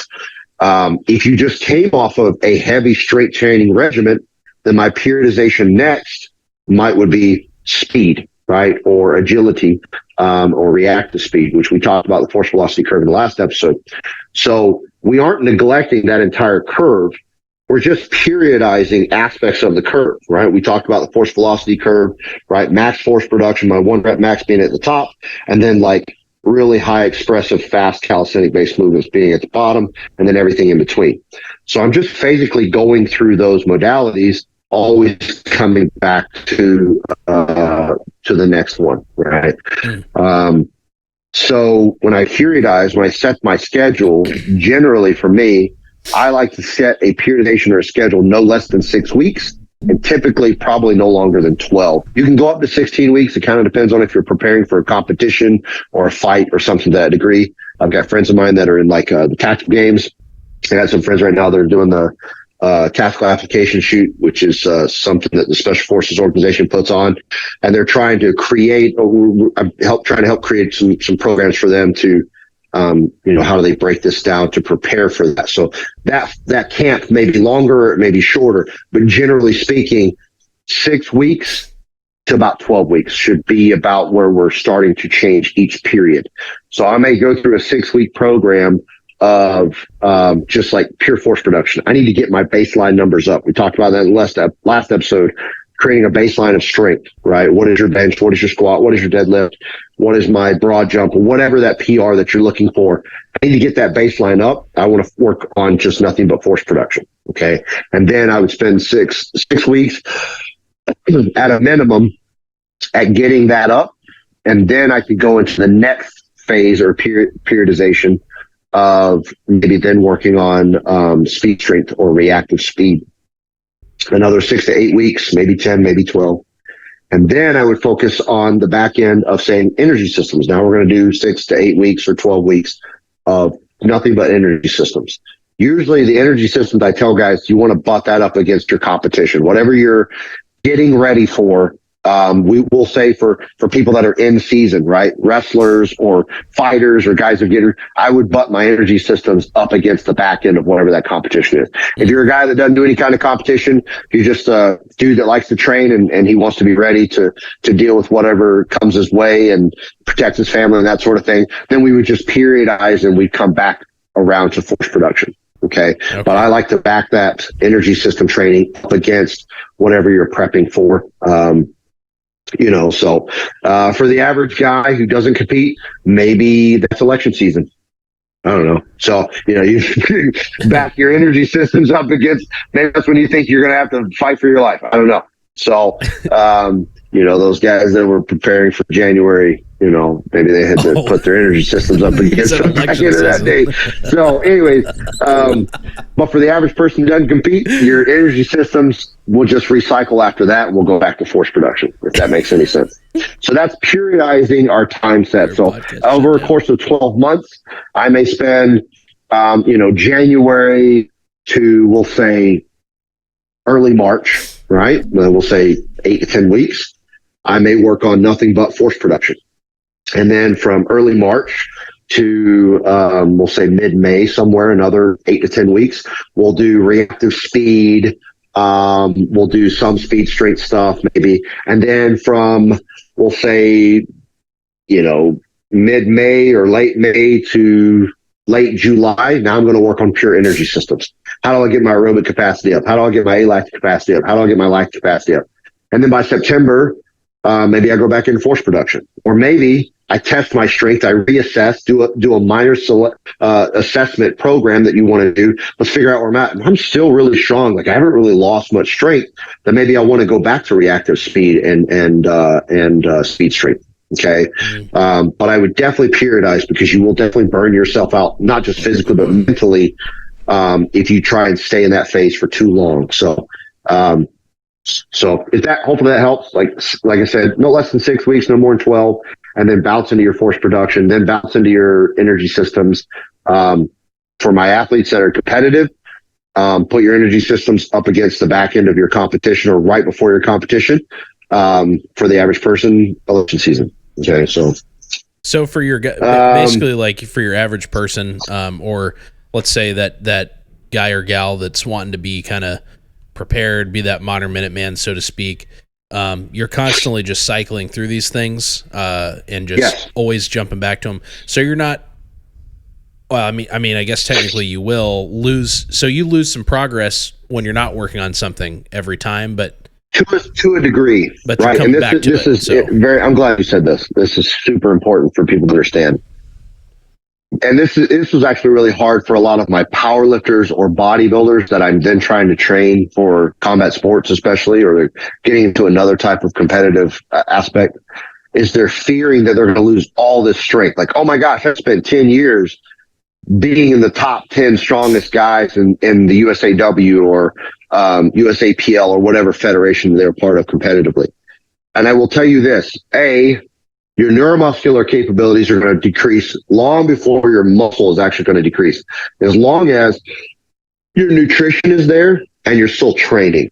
Okay. So like you don't lose muscle that fast. And I have some of the young teenage guys at the gym that they'll come like, yeah, man, I took a week off, dude. And I'm pretty sure I lost like 50 pounds of muscle. Like, dude, muscle doesn't go that fast. I promise you. Okay. It doesn't deteriorate that quickly. All right. You probably had gas or something, and that's the only thing that you let go. That's not muscle. It doesn't go that quick. All right. Now, to your point, if I spend 6 to 8 weeks on energy systems and I had just spent time on force production, will some of that force production come down some? Yes. The way I like to look at it is it's like you're going 5 steps forward, 2 steps back. You still gain 3 steps along the way. And so when I do 5 steps forward, I'm at the end of my force production, I'm the strongest I've ever been. Now I'm going to go into energy systems. I may take 2 steps back in that force production, but I've still gained the 3 steps. So when I cycle back around to my force production, I'll take another 5 steps and 2 steps back. So by the time you recycle to your next force production, and we're just saying theoretically speaking here, you've done 6 steps. So the reason I tell you it's okay to lose a little bit is because if I want to be a full encompassing athlete, right, you can't be a master of everything at one time. It's unless you have a bunch of like anabolic gear in your system, or you're just like a super stud with the less than 1% genetics. It is rare that you're going to have everything at one time. Power lifters are not great at aerobic capacity. Marathon runners are not great at deadlifting. And your basketball player who has really good reactive speed is probably not going to be lifting a lot of weight either. So you cannot be great at all of these categories at one time. So your goal is to go up those 5 steps. And when you go to the next phase of training, the last one may drop just a little bit, but you're not going to lose all of it. And so as you progress and you cycle back around to that force production or whatever it is that you fear that you may lose, you'll regain that and then some. And then, like I said, you'll lose a little bit. And that will continue on the rest of your life. Okay. Yeah.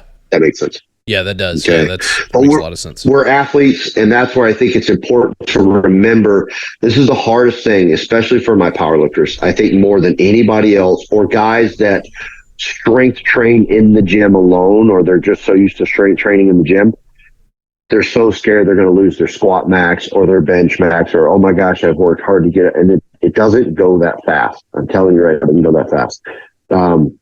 You will have to rebuild back up to get to that number again, and then you'll come back around. But if you want to be an athlete, you cannot just be strong. You cannot just be fast. And that's when you go into your periodization,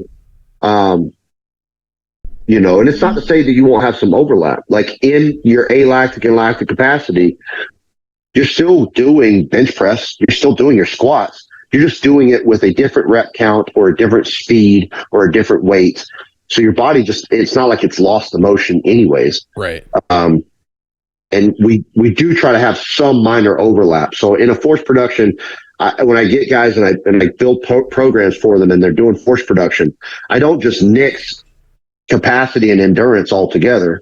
You know, I don't tell them, go consume 5,000 calories, lift heavy weights, and put yourself on a CPAP machine. Like, no, you can still do some energy-based workouts within that force production time frame, but it's not the priority, okay? So if you're doing your compound lifts to get your force production up, maybe at the end, you're doing a little 6 to 10 minute circuit, okay? But it's not going to be the priority, so to speak.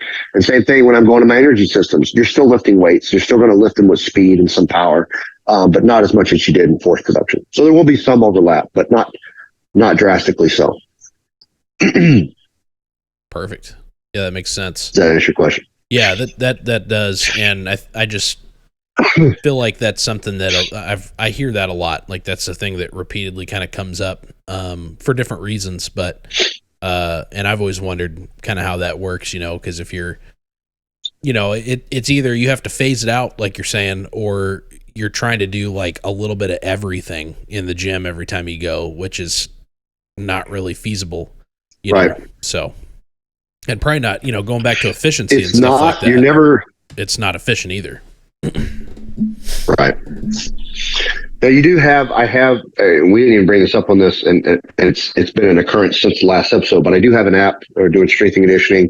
I've had to dial back. I've been really busy with it, so had to dial back some clientele, but I think we're actually going to be, that's going to be we're going to do some serious changes right now currently. And so hopefully in the next week or two, everything's going to be where it needs to be. But I'm saying that to say this, I do have what's called a lifestyle program. When I build stuff for guys, or when you're building stuff for your own self, you can have what we call a lifestyle type of program, which is a little bit of everything. But I will tell you this, when you build a lifestyle program, or what we would call like just a basic regimen, you're not going to see exponential growth in any of your markers. Like you may see a little bit here and there, but that's more or less, you're just kind of maintaining a good fitness phase. So that is a kind of a period that I didn't realistically mention, but you can regiment yourself in a way. You can do a 6 to 10 week program to where it is a little bit of everything. But I will tell you, in that time frame, do not expect exponential growth during that time. My goal as an athlete, it should always be to grow, to expand, because the demand will do so in itself. We saw this in the military. We see this in law enforcement when it comes to technology. Every time the enemy technologically advances, we too have to meet that advancement as well. So when we're talking about fitness, our goal should never be a sense of stagnation or regression. It should always be a sense of progression. And I use that term lightly because I'm by no means a progressive, but in that particular sense, I do want to try and be progressive. So I'm trying to move forward as best as possible. Are there time frames where it's okay to say, you know, I'm going to spend 10 weeks and build a lifestyle program and just do a little alactic capacity, a little bit of force production, a little bit of aerobic capacity, a little bit of speed strength? Cool, you can, but do not expect much growth. And if you stay there for too long, you can see some remnants of regression. Because the body's adaptation system, you actually become more efficient at those movements and of those training modalities because you're not expanding them. That's where we get into the homeostasis, the body's ability to adapt. The more we adapt to something, the more efficient we become at it, and then it actually becomes less progressive, and we almost can go to a state of regression, if that makes any sense. But is it okay to do a little bit of everything for a short period of time? Yes, but just don't expect yourself to grow and expand much beyond where you're at. if you do. So that's probably more of like a, if somebody's wanting to kind of more maintain or just like, Right. That might be something you And see. that has to be short-lived though. Okay. So, and that whole like, well, I'm just trying to maintain or whatever, something will drop off at some point in time, right? We see this. You go to the range, for example, and you're shooting. If I do nothing but time shots and I do the same course over and over and over again, I'm going to get really good at that course of fire. But other things may drop off that needed my attention.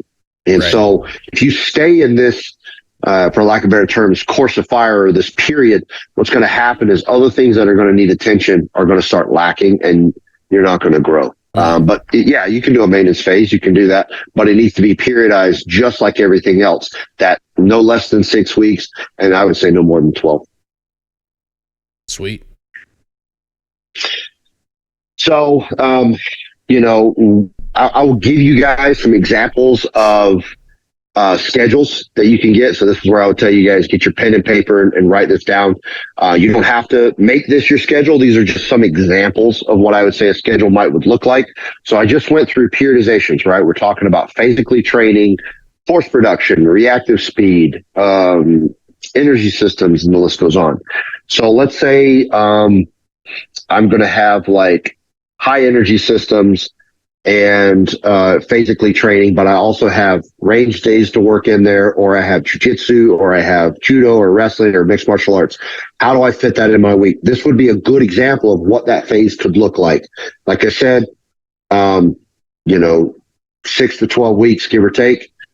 So maybe Monday, I want my high intensity days to be on the same day, or high intensity work to be on the same day. Right. So Monday, you've got you're training jujitsu and it's a no-gi day and you're going all out and you're just, you got 5 rounds you're going, and we'll say they're black belt rounds, which are 10-minute rounds. Right. You've now trained for 50 minutes and you've just went all out intensity at your jiu-jitsu training. Now you're leaving your jiu-jitsu gym, or you're leaving your wrestling gym, or you're leaving your Muay Thai gym or whatever. And now you have to go to your strength and conditioning. Your high output strength and conditioning also needs to be on the same day. And hear me out, because I'm going to have a lot of people go, well, should they be on opposite days? No, they should be on the same day. This is where we follow the RPE scale. Because we trained at a level 10 today with jiu-jitsu. If I now train at a level 10 with strength and conditioning tomorrow, I have no ability. I will under-recover myself. I have no ability to recover. Okay. So I trained at jiu-jitsu at a level 10 today. Then your strength and conditioning needs to be at that level 10 or level 8 or level 9 or whatever. Okay. So that tomorrow our RPE can be a 3 or 4 so that we can recover. And we're still able to do our training modality. So Monday might be a lot of jiu-jitsu or high intensity wrestling, and then also high intensity strength and conditioning. Okay. So we'll say on an RPE scale, that might be a level 8 to 10. But then on Tuesday, we're doing low drill work on the mats. Maybe we're working on guard passing, or we're not doing so many takedowns. Maybe if we're doing takedowns, we're working on foot sweeps and stuff like that. If you're a Muay Thai boxer, maybe you're just doing some bag work, or you're doing some light sparring, stuff to that degree. And then you're going to do like a low or medium strength and conditioning program afterwards. So that might look like we're working on some stuff. We talk about movement-based exercises. Neck is one of those. So maybe I'm doing some neck stuff. You're doing some light aerobic capacity stuff. Maybe I get on the rower and I just do 15 minutes at my own pace, just doing some aerobic capacity type things. And then Wednesday, so that maybe that puts my RPE scale for the day at 4 or 5. And then Wednesday, I can go up just a little bit. So maybe I'll put the RPE scale back up to a 7, to where I've got a lot of hardcore jiu-jitsu, but then I'm low on the strength and conditioning. Right. And then Thursday could look like very low jiu-jitsu or very low wrestling or very low boxing, to where I'm just drilling movements. I'm not sparring. I'm not doing any live rolling. I'm just drilling stuff, or I'm watching tape. That's really important. I have a lot of guys that watch tape, drill the movements, figure out your mistakes, and then go into your strength and conditioning. And that may bring your RPE scale back down to a 3.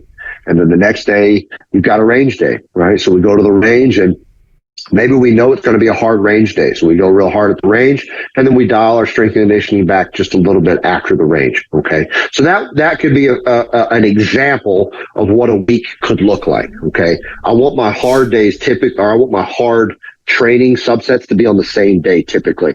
I don't want to go level 10 in the cage and then go level 10 on the range the next day, and then go level 10. You want all your 8s, 9s, and 10s on that RPE scale to be on the same day so that you can turn around and recover the next day, but still also train. Does that make sense? Yep. Yeah. Okay. So that's kind of what that looks like. In fact, last night at around close to midnight, I won't say their name because they actually have a pretty prominent social media page, and he reached out to me. It's a guy that I've been talking to off and on for a while now, and he goes, dude, how do you fit it all in? Like, he knows I do jiu-jitsu, judo, wrestling, strength and conditioning, range days, and he is primarily just a strength and conditioning guy. And he also has now started to get into jiu-jitsu. So he knows what to physically do as far as strength and conditioning is concerned. But now that he's getting into jiu-jitsu, like, how do I do all of this? And he's like, how do you do all this? So I sent him my whole schedule, and you guys, I've talked to you guys about it. I've got like multiple calendars in my home. Like, I've got dry erase calendars for like business stuff. Then I've got a dry erase calendar for coaching and training and whatnot. And then I've got another calendar for my strength and conditioning. So I'm sending him all this stuff. And he's like, wow, you got a really tight-lipped schedule. And I said, everything is back-to-back. Not a minute is wasted. He goes, well, how do you have the energy to do it? And then I went into telling him exactly what I'm telling you guys right now, which is all my level 10s are on the same day. So the next day, I can still go out and train on the mats. I can still go to the range and train, but I'm not going in a level 10 when I go there, right? If I'm on the range, instead of running jerry cans for 100 meters and then picking up a rifle and coming up a tower and shooting whatever, I'm realistically just working on magazine changes, or maybe I'm working on drawing from concealment. Just some basic rudimental stuff that still allows me to train, but not at a high intensity because I just smoked myself yesterday. Yeah. My body needs to recover today, right? Or maybe you're just working on your draw fire drills or whatever. And the list goes on. So that's kind of what a week could look like. That's a good example of that. Again, you don't have to stick to it, but I think that's a good way of looking at that. So we've gone through periodizing, and then what should my phasic week actually look like? So hopefully that gives you guys some clarity. I will say I've had the most questions on just that alone. Like, how do I get it all in, man? You're a guy that does all these things, the company, you guys are the same way. You're doing like a bunch of stuff, medical training and range training. And, you guys are out there hunting too, and you're doing all this other stuff, and you're trying to run the podcast. You're like, how do I get it all in? And part of that's discipline, a good schedule.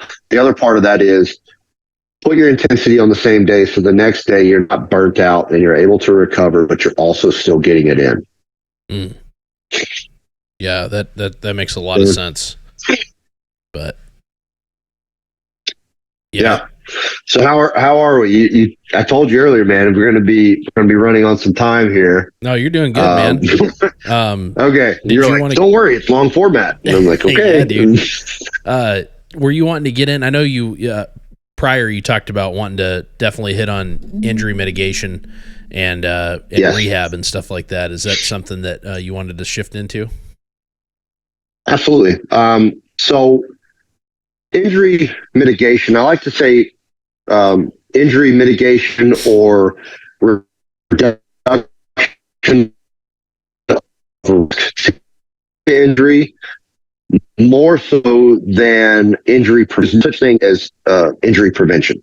If you're going to be in the game long enough and you're going to be training arduously, and it is your lifelong endeavor to do this until Social Security kicks in or you're buried 6 feet underground, and you plan to do this for as long as you possibly can. It's not a matter of if, it will be a matter of when.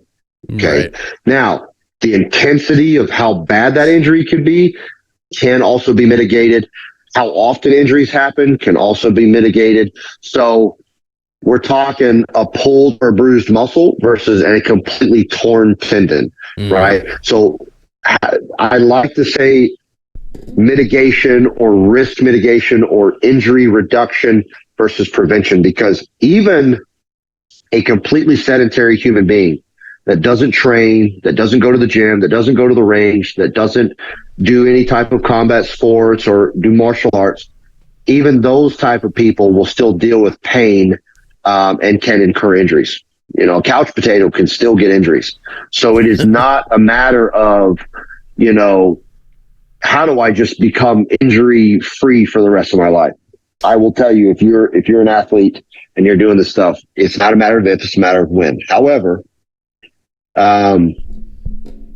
there are ways that we can reduce some of those risks, and when they do happen, that they're not so exponentially devastating. They're not taking us out of the field and taking us away from our life, and you know, and that sort of thing. Okay.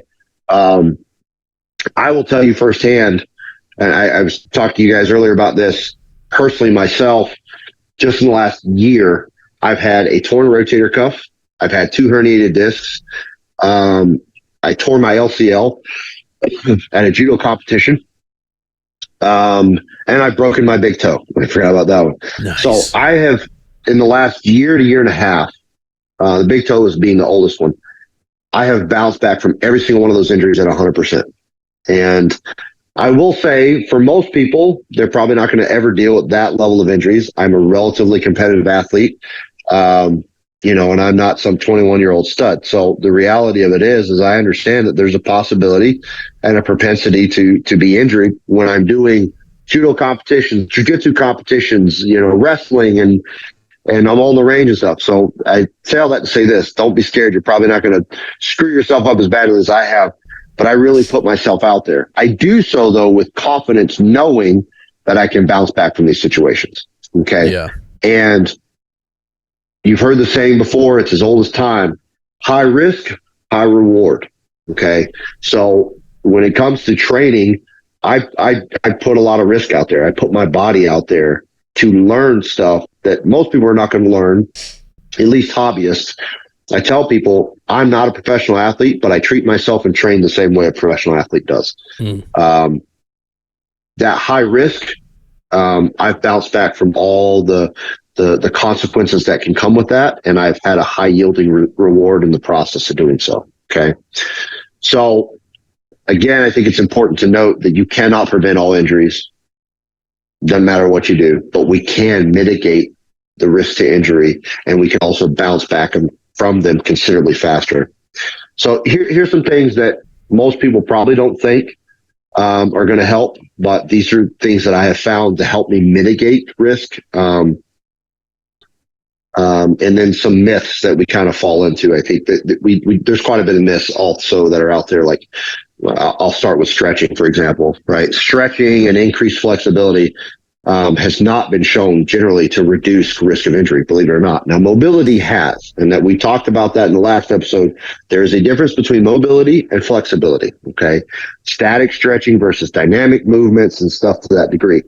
You guys want to quote me on this study? I've got it all written down here. PMID 266-42915 and PMID 1578263. You can go to the NIH, and they have these studies posted. And those are the identifying markers for being able to look those studies up. So if you want to quote me on these studies, I want to make sure that I have source material to give you that you can cite those sources. So PMID just stands for PubMed identifier. So you can go to Google, just type in that PMID I just gave you, and you can actually look at the literature through PubMed and the NIH on what I'm talking about. Okay. So stretching and increased flexibility has not been shown to reduce risk to injury. Again, mobility has, but stretching alone has not. Those PMID identifiers, you guys can Google that, and that will give you source material for that. Another myth is like perfect form. We have found that it has little evidence to support injury risk reduction. So we'll use examples like, oh, when I deadlift, don't round your back out. Or when you squat, don't let your knees go before your toes. We talked about in the last episode, homeostasis. The body is extremely adaptive. if I train with a squat modality and my knees go forward of my toes, my body, and I start low and progressively get up in weight and my body adapts to that, generally speaking, it's a safe movement for me. Okay.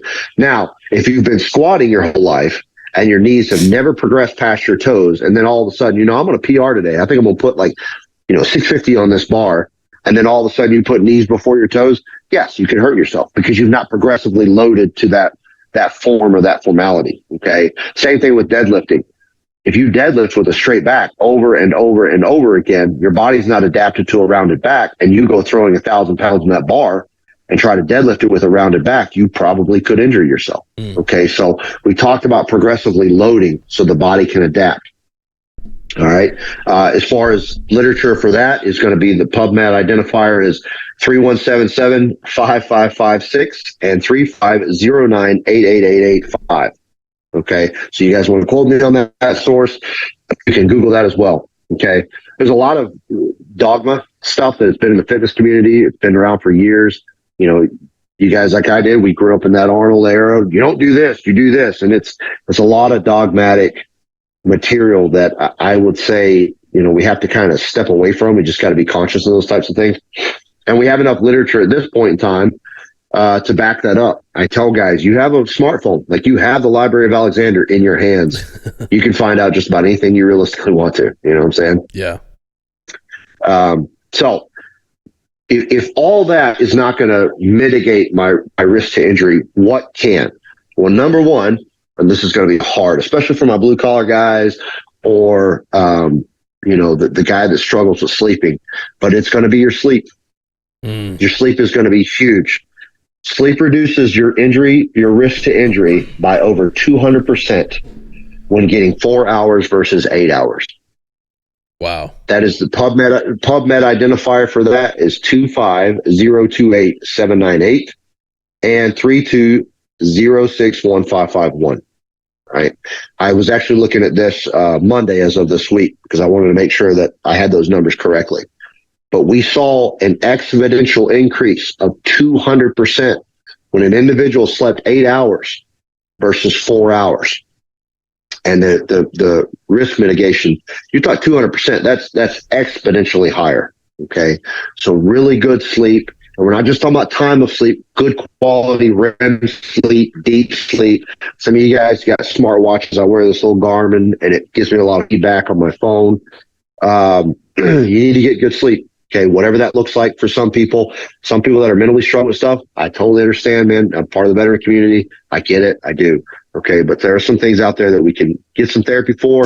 If it's more of a physical thing, or I don't know how to wind down, limit your screen time, staying away from your phone. High glycemic carbohydrates right before bed is probably not going to be the best option, because if you're eating fuel, you're probably going to want to use that. Your body's going to want to use it in some format. So it's probably not the best idea to go eat your gummy bears right before you go to bed, kind of thing. Not because it's going to make you fat, but because it's probably going to give you a little more energy. Then it's going to be a little harder for you to go down and go to sleep. Okay. Yeah. Some supplements you can look at taking. I'm a big fan of ZMA. We'll talk about supplementation lists a little bit later on. Zinc, magnesium, aspartate. It's phenomenal. The only thing that I will tell you, if you have like scary dreams, ZMA will make you have some of the craziest, deepest dreams, because you're going into REM sleep, which stands for REM is rapid eye movement. And so REM sleep is super deep. That's good sleep. That and deep sleep. So you have multiple categories of sleep: light, awake, deep, and REM sleep. ZMA puts you into a really good state of deep sleep. When I told you earlier, go get your endocrine tested, your endocrine is also going to play a factor in how deep you sleep and how well you sleep. And your sleep plays a factor on your endocrine system alone.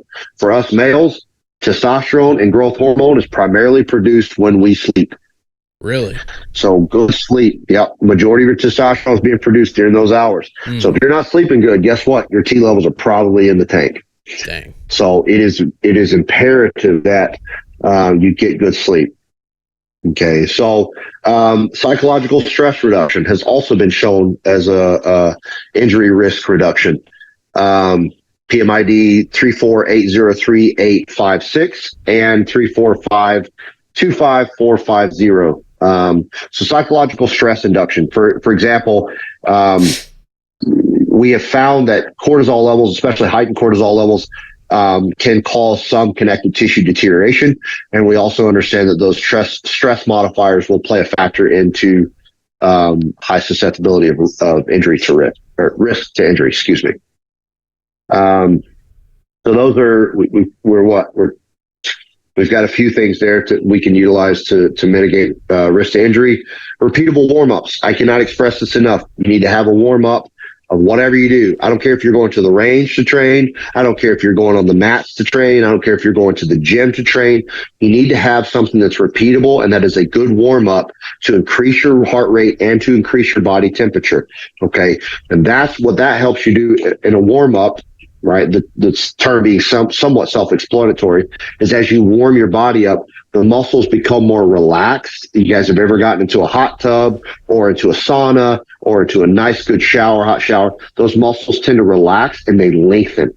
Okay. And when the muscles lengthen like that, we don't put so much pull on the tendons and connective tissue, right? So if my muscles are highly contracted and tense, and now I'm required to go sprint or do some extreme movement, and my muscles are pulling on those tendons, then guess the amount of the stress that's being placed on those tendons is exponentially higher than if my muscles are relaxed and lengthened.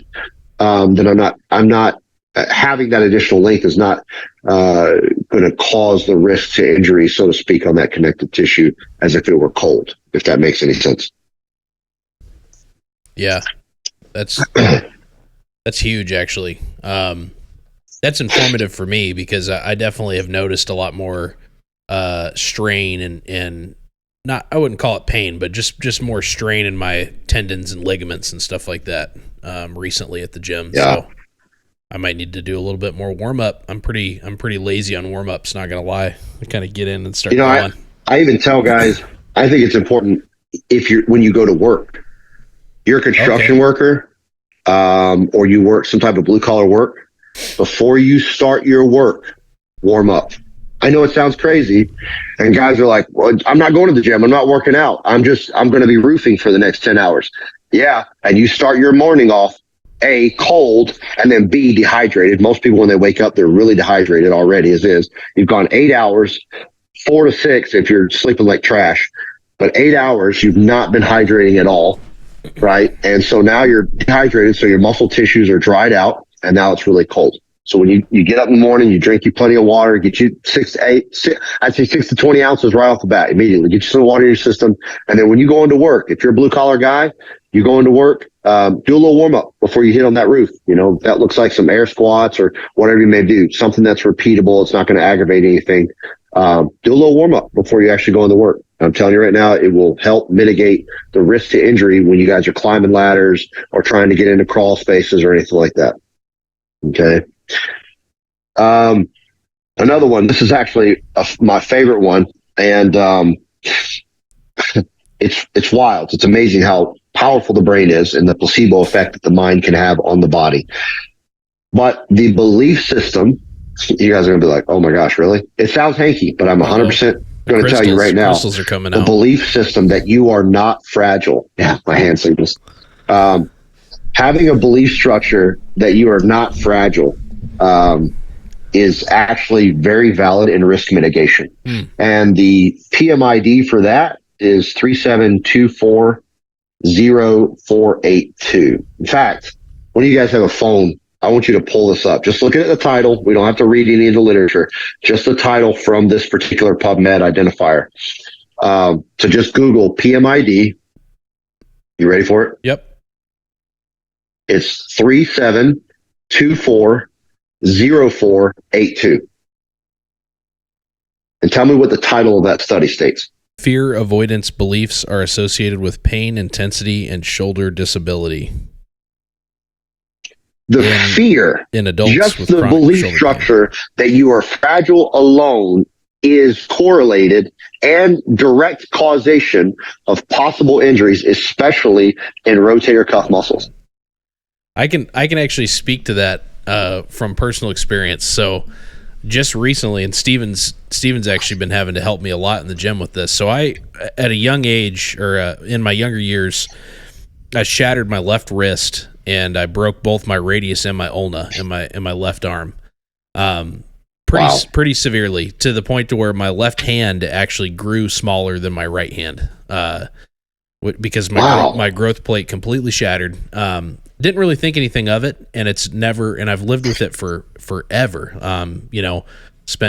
Went through the military with it, all that was never really a big concern when I was, basically like a teenager and very, very young adult. But recently I've noticed how much weaker my whole left side is than my right side. And we were at the gym with Steven, and I try to go together anytime our schedule works out to do so. And if it doesn't, we go solo. But there's another guy that works out occasionally with us, and he's very, very strong and been working out for a long time. Really fit dude, and he started just offering a little bit of support and was just basically stabilizing. And he's like, man, so much of that is mental. He was like, you're moving the weight. He's like, all I'm doing is stabilizing it, because basically what will happen is my left side will fail before my right, but I want to do the same weight. Like if you're doing dumbbell presses or something, or whatever it is, my left side will always fail before my right. But when I'm doing something like a dumbbell press or something where I have that like kind of that fear of, oh, this could fall on my head or whatever it is. Right. Yeah. Or like, it's more like, oh man, I feel like my arm's going to break. Like it doesn't actually feel like that, but there's that mental block of like I feel like my left arm is so much more fragile than my right. And he pointed that out. He's like, yeah, I think a lot of it's mental. He's like, you're definitely weaker in your left side. Like we're not going to ignore that. He's like, right, but you can push it a lot more, and so that's helped a lot. And even just having like Steven or somebody like just kind of like be right there, has been enough to push through a lot of that. It's crazy. I didn't know that was an actual study, so it's crazy to hear you bring that up, because it's definitely, I mean, even just in recent weeks of our regular workout, it's something that I've noticed. So. And that's why I'm wanting to give all these identifiers. I know these numbers are really long, but I'm telling you, when you go into Google and you put these identifiers in and you're looking at these studies, you're going to be like, whoa. And it is profound that people understand the literature is out there. Now, I will say, when you go through the body of it, for most people who do not understand the verbiage that's being used, unless you decide to pull out a glossary for understanding medical literature, you're going to want to just read the summary, because the way these studies are, you'll have the summary and then you'll have the abstract and all the other components of the study. You and I have talked about it. Certain studies I won't disregard, but I'll prioritize specific ones over others, because, human randomized control trials are usually the most trustworthy. And things done in a vacuum where control variables are there. So I will say prioritize in certain studies, but this stuff it's real and it's out there. And that's why I try to give these identifiers. So hopefully I'm not boring anybody, but type that stuff into Google. It is, you read that title and you're going, oh my gosh, this is real. Yeah. I'll maybe see if we can get them. Maybe I'll pull those numbers and link them in the description, so to make it a little bit easier on people. But we'll try to get them in the description for people. So if they're not down there, then we didn't do it. So go ahead. I'm sorry.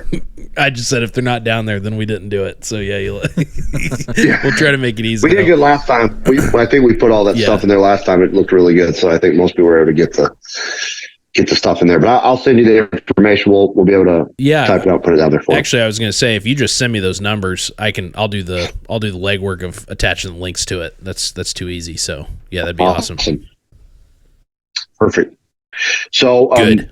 And then risk mitigation number 5, I would say, is appropriate load and volume management. Training to exceed recovery increases risk. So we talked about earlier what we call progressive loading. It's kind of like this broad term that we look at. But the appropriate load and volume management is important. So again, progressive loading can look like one of a few things. Progressively loading something might look like adding a little bit more weight at a time. It might also look like adding a few more reps. So maybe I don't add the weight, but maybe I add more reps. Another form of progressive loading is minimizing my rest time in between. Another form of load progression might look like timing. So if I do we'll say we're doing a few chest or push-based movements, and I do a bench press first, and then I do another push movement afterwards. Typically, what I do first is probably going to be prioritized, and it's going to be tasked less. And when I go to the next push movement, if I'm inserting some of the same muscle groups, those muscle groups will already be pre-fatigued. So when I go into that other push movement, now that's a progressively loaded format with those specific movements and muscle groups. So progressively loading looks like different things. It can be volume management, a lot of volume, very low volume, a lot of weight, very low weight, a lot of time in between sets, very low time in between sets, and the list goes on, right? So there's, more than one way to skin that deer. Progressively loading it's imperative that as long as you're progressing and you're staying consistent with that progressively loading and you're managing your volume, preferably there is a cutoff that I say it makes it a little more harder for you to recover from, as far as like high volume work. But if you can load manage your volume and your weights and progressively load, you will mitigate risk as well with that. So to give you the identifier for that, it's PMID 299-43231. Okay. So hopefully you guys have noticed there's a few things that we're looking at when we're talking about risk mitigation. And that is maximizing recovery, which we've talked about.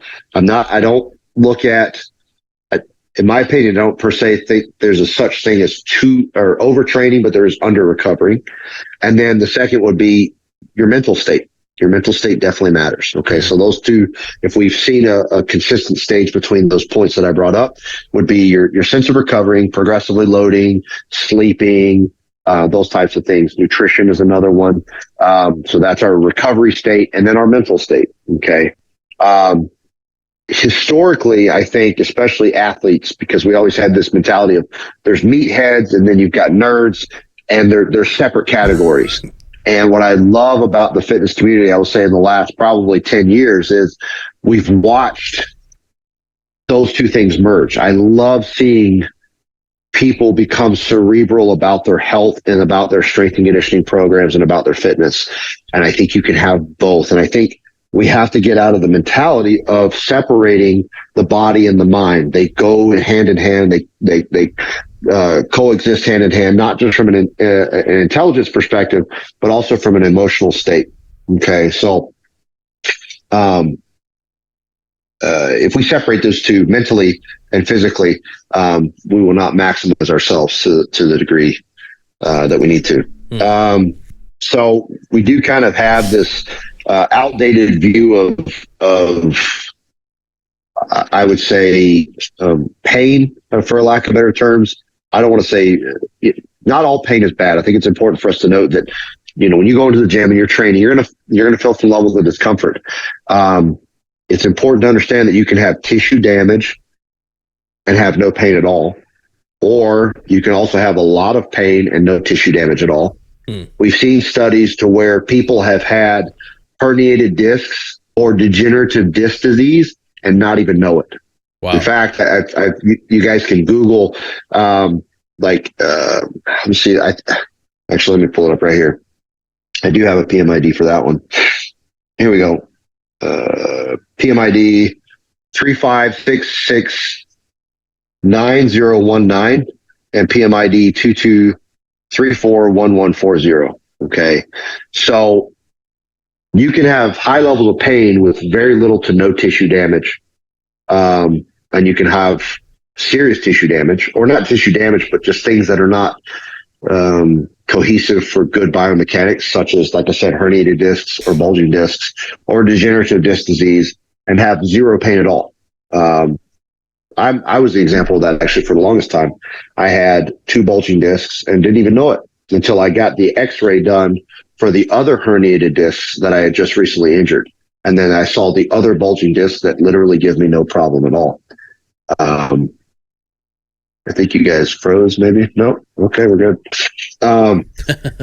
Sorry, on the screen here, it looked like you guys froze for a second. We're just stealthy. So another good study that we look at, PMID 35669019 is a good example of young adults who have no back pain at all.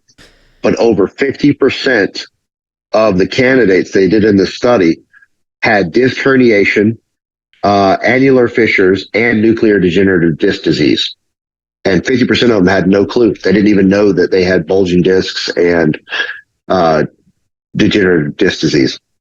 So it's a pretty stark contrast that, a lot of people feel a lot of pain with very little to no tissue damage. And there are a lot of people that have no pain at all and have a lot of damage that they just don't even know it's there.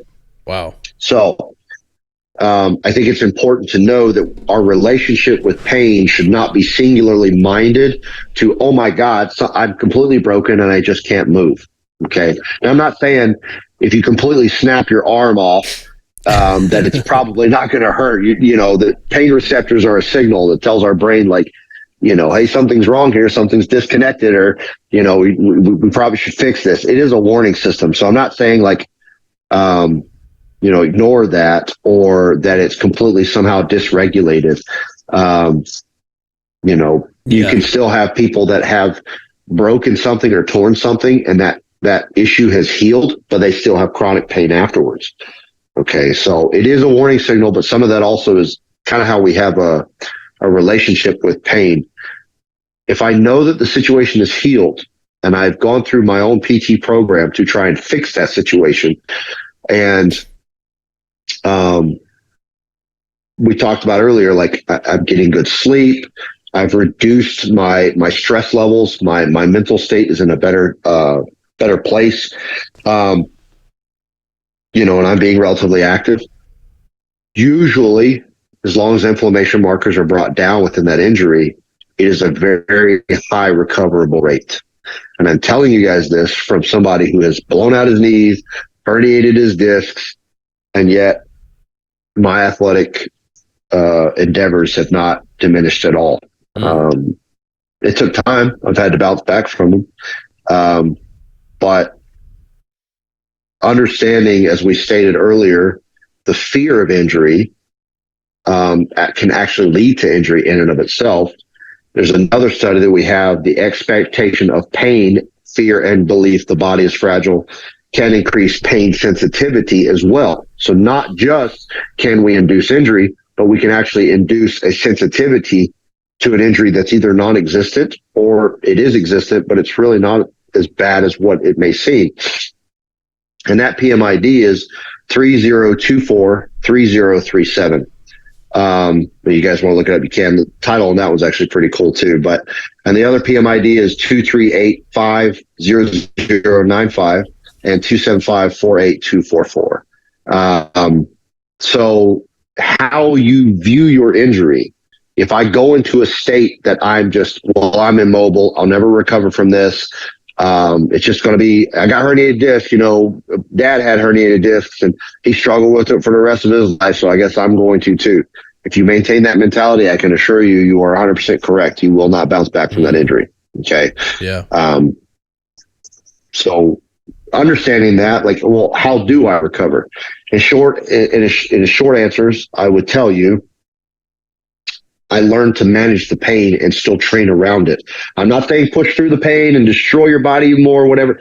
What I'm telling you is I learned to manage the pain, strengthen those weakened areas around it, continue to train.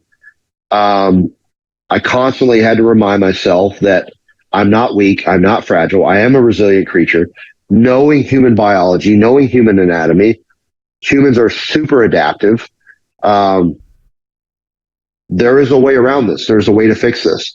And just because I have pain does not mean that, I'll somehow, the pain will last forever. And, I'm going to be living with this exact injury for the rest of my life. It's important that your mind and body are very connected. Yeah. That mental state. Okay. Reduce psychological stressors, like Ann said. I'm not saying don't take ibuprofen, don't take Aleve, don't take those things. Sometimes it does look like a non-steroidal anti-inflammatory. Sometimes it looks like going to the sauna. Saunas are great ways to reduce inflammation. The cold bath stuff. I'm not a big fan of like the whole, like, you jump into a cold bath and you'll burn off all your brown fat or whatever, Paul Saldana says. But that's huge right now. I will say that it does help with reduction of inflammation. And if I can get the inflammation down, and I can get blood circulating, I can get nutrients to that particular damaged tissue, I can begin the healing process. Okay. What I will tell you to do is do not avoid activity. Avoiding activity will actually increase the propensity of pain. Okay. So for people that, and this is for some of the PT subscribers out there too, don't avoid activity just because you have a pain or an injury or whatever. You need to figure out a way to stay moving, stay around it. I'm not saying, again, go destroying it. I will say I did avoid specific activities or positions that would trigger that pain above a certain threshold. Okay.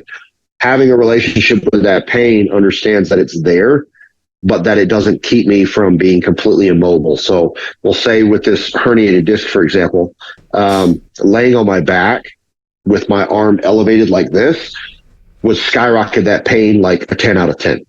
So I knew that laying on my back, as long as I kept my arm downward, would keep that pain level at around like a 5 out of 10. So I stayed there. Right. And I train around that. So if I'm doing guard play or I'm working on foot sweeps or takedowns, or maybe you're just wanting to work on striking because you don't need to be on your back for any of that stuff. I worked around it and I would get that pain threshold to about a 5 out of 10 and then just keep it there. And what happens is you become relatively adaptive to that pain. And I'm not saying you're going to desensitize yourself solely to the pain in itself. You're going to start a healing process. But as we stated before, the mind and the body are so well connected. So if you constantly tell yourself, I'm in a 10 out of 10, I'm in a 10 out of 10, no matter what state you're in, you'll always be in a 10 out of 10. I go to 5 out of 10. I slightly, for lack of better terms, I adapt or desensitize myself to that.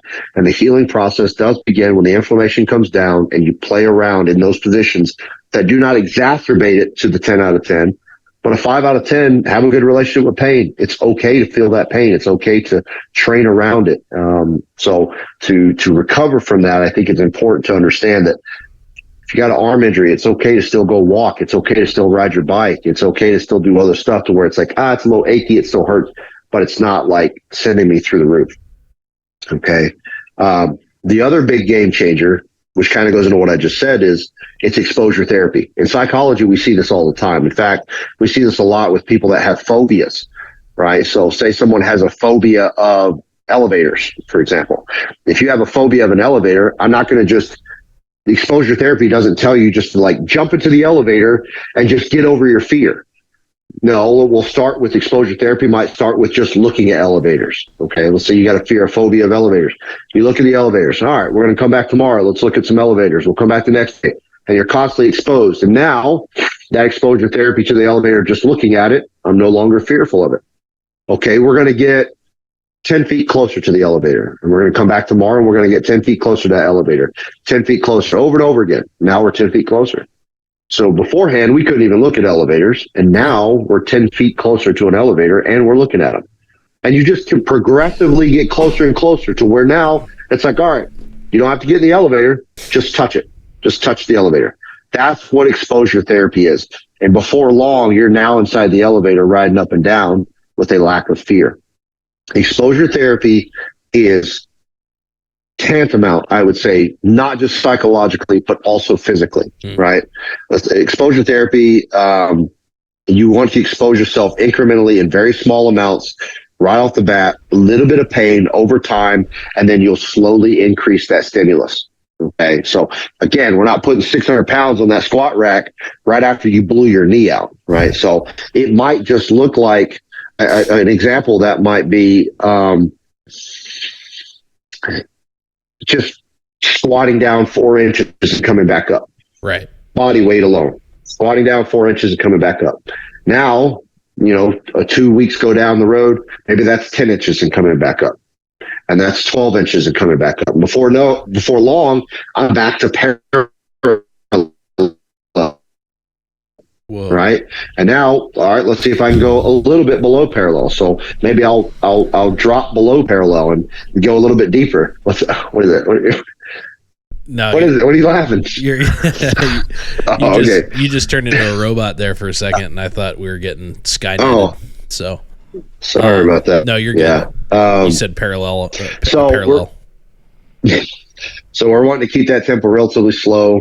maybe pause at those moments. So we're hitting that 5 out of 10 pain, and we kind of pause right there. We soak that moment in, we soak that feeling in, and then we expand past that point. We're kind of triggering. We're slowly microdosing that pain, so to speak, if that makes any sense. Yeah. A little at a time, and we're actually able to expand our range of motion by doing so. Okay, and range of motion is the ultimate goal to get back to. And then we will start progressively loading with that range of motion. So I blew out my knee. What I did was I started with the therapy once I got the inflammation down, and that's important. Get the inflammation down first, as much as you possibly can. And then what I would do is I'd have a chair, something that I really didn't have to squat down too low to get to. And I would just go sit in the chair and then stand back up. And then go sit in the chair and stand back up. And I would do this. And then I go, okay. And then I would grab something with some weight. Maybe it was just a water bottle. Maybe it was a bag of rice or something to that degree. And I'd just hold it and I'd stand back up and then I'd sit back down. I'd stand back up and I'd sit back down. Right. And then I would do something else that required me to go maybe a little bit lower in depth, but not with weight added to it. So I'd have a chair that was lower towards the ground and go a little bit lower. Yeah. So with that in mind, going down to that seat coming up and breaking just a little bit lower each time. My goal is to increase the range of motion, and then, of course, adding weight with that over time. For me, most of the injuries I have been able to progress within, I would say, 8 to 16 weeks max. I think the herniated disc was probably the longest, but no surgery, no anything to that degree. So I think those are hopefully understandable ways for people to know how to mitigate risk. And then, of course, if you do have an injury, how can I bounce back from those things? Reduce the stress, getting more sleep, having a better mental relationship with pain, and then exposure therapy, incrementally increasing your range of motion, taking yourself right to that threshold and then kind of coming back. And then once you have accomplished full range of motion, I would say at a level 5 or less of pain out of 10, then we start implementing and adding a little bit of weight to that, right? And we go through that stage again. So hopefully that helps. Yeah. So I think.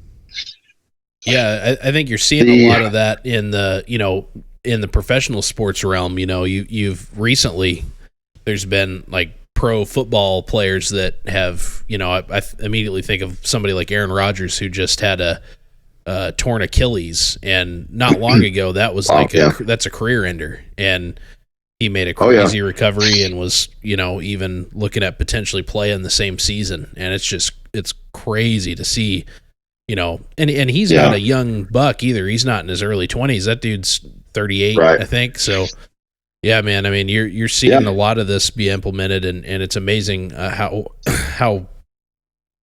easily and effectively somebody can come back from a very serious injury. I mean, a herniated disc, like you were saying you had, that's a serious injury. That's not just like I strained my, quad or whatever. Like, that's a pretty serious thing. So yeah, it's good.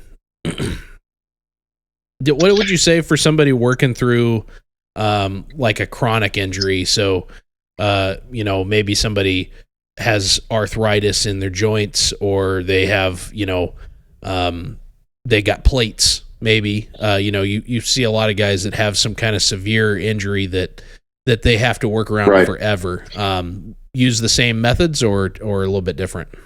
Yeah, I would use the same method. So we'll use 2 of your examples. So we'll say, somebody that's had to have like some type of surgery to insert something artificially from an exogenous perspective. Mm-hmm. So we'll say like knee replacement, or they have like an artificial knee, or they've had to have plates put in, grafted into their bones, especially if they've had like full compound breaks or something to that degree. And then the other end of the spectrum, somebody that has arthritis, rheumatoid arthritis. So on somebody that's had like, we'll say full knee replacements, great example of this. Full knee replacement, you've got artificial parts put into your body now, okay? Yeah. And We're not talking about something now that is organic, that can change and can cellularly grow and decrease and, and expand and retract and do the way a human body can. However, the components around it are still you. Those things can still lengthen, shorten, tighten, loosen, get bigger, get smaller, and things to that degree. So a great example of that, actually, he's super famous now, but he's famous for being called like the knees over toes guy. And he is a big proponent of this as well. But he had knee replacement. He's got an artificial knee, and this guy's like mid 40s, and he's like dunking basketball goals, and he's doing like split squats with his knees like all out forward and everything else. And he pretty much subscribes to the same ideals as well. The other thing too is the body around those artificial mechanisms that have been brought into you, your body around that, so to speak, can grow. So the way he put it, which I think is a great point to make, is his knee being artificial, again, cannot expand. So when you get knee surgery, right, a lot of people struggle because you have this joint here with a patella on top, kneecap, and you have this hinge motion that's going on. When you have a fake knee inserted, you can't move it. What happens is it's inorganic material. It's like plastic and, this type of polymer-like material. It's like we can't move. So people go the rest of their life, they can't bend their knee past a certain point because that non-organic material doesn't change or adapt. It's just what it is. Mm. So what he started doing, and I think it's a great source implementation, is exposure therapy. But the way he breaks it down was, he goes, well, if my knee can't move, then everything above the knee and everything below the knee can move. So even though this cannot, these muscles and these tendons can lengthen themselves so that I can now regain range of motion out of that knee. So what he does is, if you think about three joints between the hip, the knee, and the ankle, right? If the knee is what's tight, if I lengthen the hip muscles or the hip flexors out, and I lengthen the muscles and tendons between the ankle and the knee, now I'm going to get full range of motion because I've lengthened the tissue around what is not allowably able to move. Does that make sense? Yes. Yeah. Yep. So he's increased the range of motion of other components around that artificial knee that allows him to regain the range of motion that a normal organic knee would have offered him to begin with. Mm. And will that only work if it's in between two different joints? So like if it's your hip, if you have a hip replacement, you could do it from the knee to gain more length, but you don't have anything above that. You do, though. You have all this tissue in the core. Oh, right? So you do it from the core. Between my hip, right? Because it's not the joint we're expanding per se. It's the tissue between the joints, the connective tissue. Gotcha. So let's say you're right. Let's say I had hip replacement, which hip replacements are actually easier to bounce back from the knee replacements because of this specific reason. I have so much muscle and so much connective tissue within the core, within the hips, within the glutes, within the legs, that as long as I strength train and I create length out of those muscles and out of those tendons, I can generally regain that mobility back. Mm. So if I have an artificial hip, I can create length out of my parafemoris, out of my glute max, out of my psoas, out of my transverse abdominis, which is, if people don't know this, but on your front section that you have abs, your body actually has a set of abs internally on the back of that. That's called your transverse abdominals, right? So all that tissue that's in there, you can lengthen that to then compensate for the lack of mobility that artificial material cannot move in. Does that make sense? Yeah. Mm-hmm. Yep. So I can lengthen the mobility of the upper body. I can lengthen the mobility of the lower body so that plastic or that polymer, that metal that's in my hip or in my knee or whatever cannot move. The material around it moves and is able to compensate for that lack of range of motion. And that only typically comes from, and this is an oversimplification, but from that exposure therapy. So I'm moving in these formalities slowly, slow tempoed, at a time, and that's causing the eccentric contraction and concentric contraction. So my muscles are expanding, they're retracting, they're expanding, they're retracting. And then I do it with no weight. I do it really slow. Eventually, my body adapts. That's called homeostasis. And we go, okay, let's push this a little bit further. And we go a little bit further, and we go a little bit further. And now I want this to also, I also want to be able to lift something or pick something up within this range of motion. So now I pick up something. Maybe it's a medicine ball, a barbell, a sack of dirt, sand, rice, whatever it may be. And I'll go, okay, I'm going to go through that same motion. I'm going to start slow with tempo again, and I'm expanding and retracting. Now I'm doing it with weight. So now I've taught the tissue to adapt to having it loaded within that range of motion. And then before long, you'll regain your sense of athleticism. It takes time, but you'll regain your capacity to do more with that injury or replacement of that problem. Same thing with rheumatoid arthritis. We know that rheumatoid arthritis is a disease. It is typically a disease that has a lot to do with the immune system. It's an autoimmune disease. Okay. But what we're looking at is heavy calcification and thickening of the joints in itself, right? So we kind of look at this like rust, right? The joint is not deteriorating, but we get thickening of material in between the joint. So let's say I had a ball and socket. You guys understand this from a mechanical perspective. And the ball and the socket are very healthy as far as the material, the alloy itself. But I've got junk in between it, right? That's kind of what arthritis basically is. Now, if I took that ball and socket and I constantly did this inside of it, as long as the ball and socket are healthy alloys, what do you think is going to happen to that junk, that dirt, and everything that's in between it? It's going to break down. Yeah, it's going to break down. It's eventually going to grind out. So that's exposure therapy in the physical format. Biomechanics, we're highly adaptable creatures. Okay. Now, motion is lotion. If I stop doing this, it's probably going to rebuild itself. I can't do away with the fact that it's an autoimmune disease, meaning my immune system is attacking the joint. It is putting this material there. But as long as I keep that moving, I can continue to shave that material away. The moment I stop and my immune system keeps telling that joint to refill itself up with rust, and I use that term loosely, then guess what? You're going to lose mobility. And now it's going to be even harder to go back to trying to break that stuff back up again. Does that make sense? Yeah, so that's kind of coming back to where you were talking about trying to build that healthy relationship with pain and realizing that not all pain is negative, because in that case, you're obviously going to have to push through quite a bit of pain to break a lot of that up and decrease some of that inflammation that's being caused there. But so coming back to more maybe not arthritis, but I guess it'd probably be maybe an overuse injury. But for us military guys, and I know you'll know this very well, what advice would you give to people coming out of the service, especially like paratroopers? Knees and lower back are a constant thing, to a point where guys become, and usually it's in their own words. I've heard guys say it before, but they'll say like, yeah, man, I'm like, I can't do that stuff anymore because my knees are just shot or my lower back is destroyed. Is there a way to come back from that, or is that going to be something that you have to kind of go to the doctor and see where you're at, and that kind of stuff? So I tell people this. Number one, if you can, just like we're talking about blood panels, always get imaging done of your injuries. Your injuries should be, if you feel something pop or hear something pop in your shoulder, if it's affordable and you're capable of doing so, I would get imaging done first. It is very hard for me to create a recovery-based program of exposure therapy and expanding upon range of motion if I don't know the intricacies of what that actual injury is, right?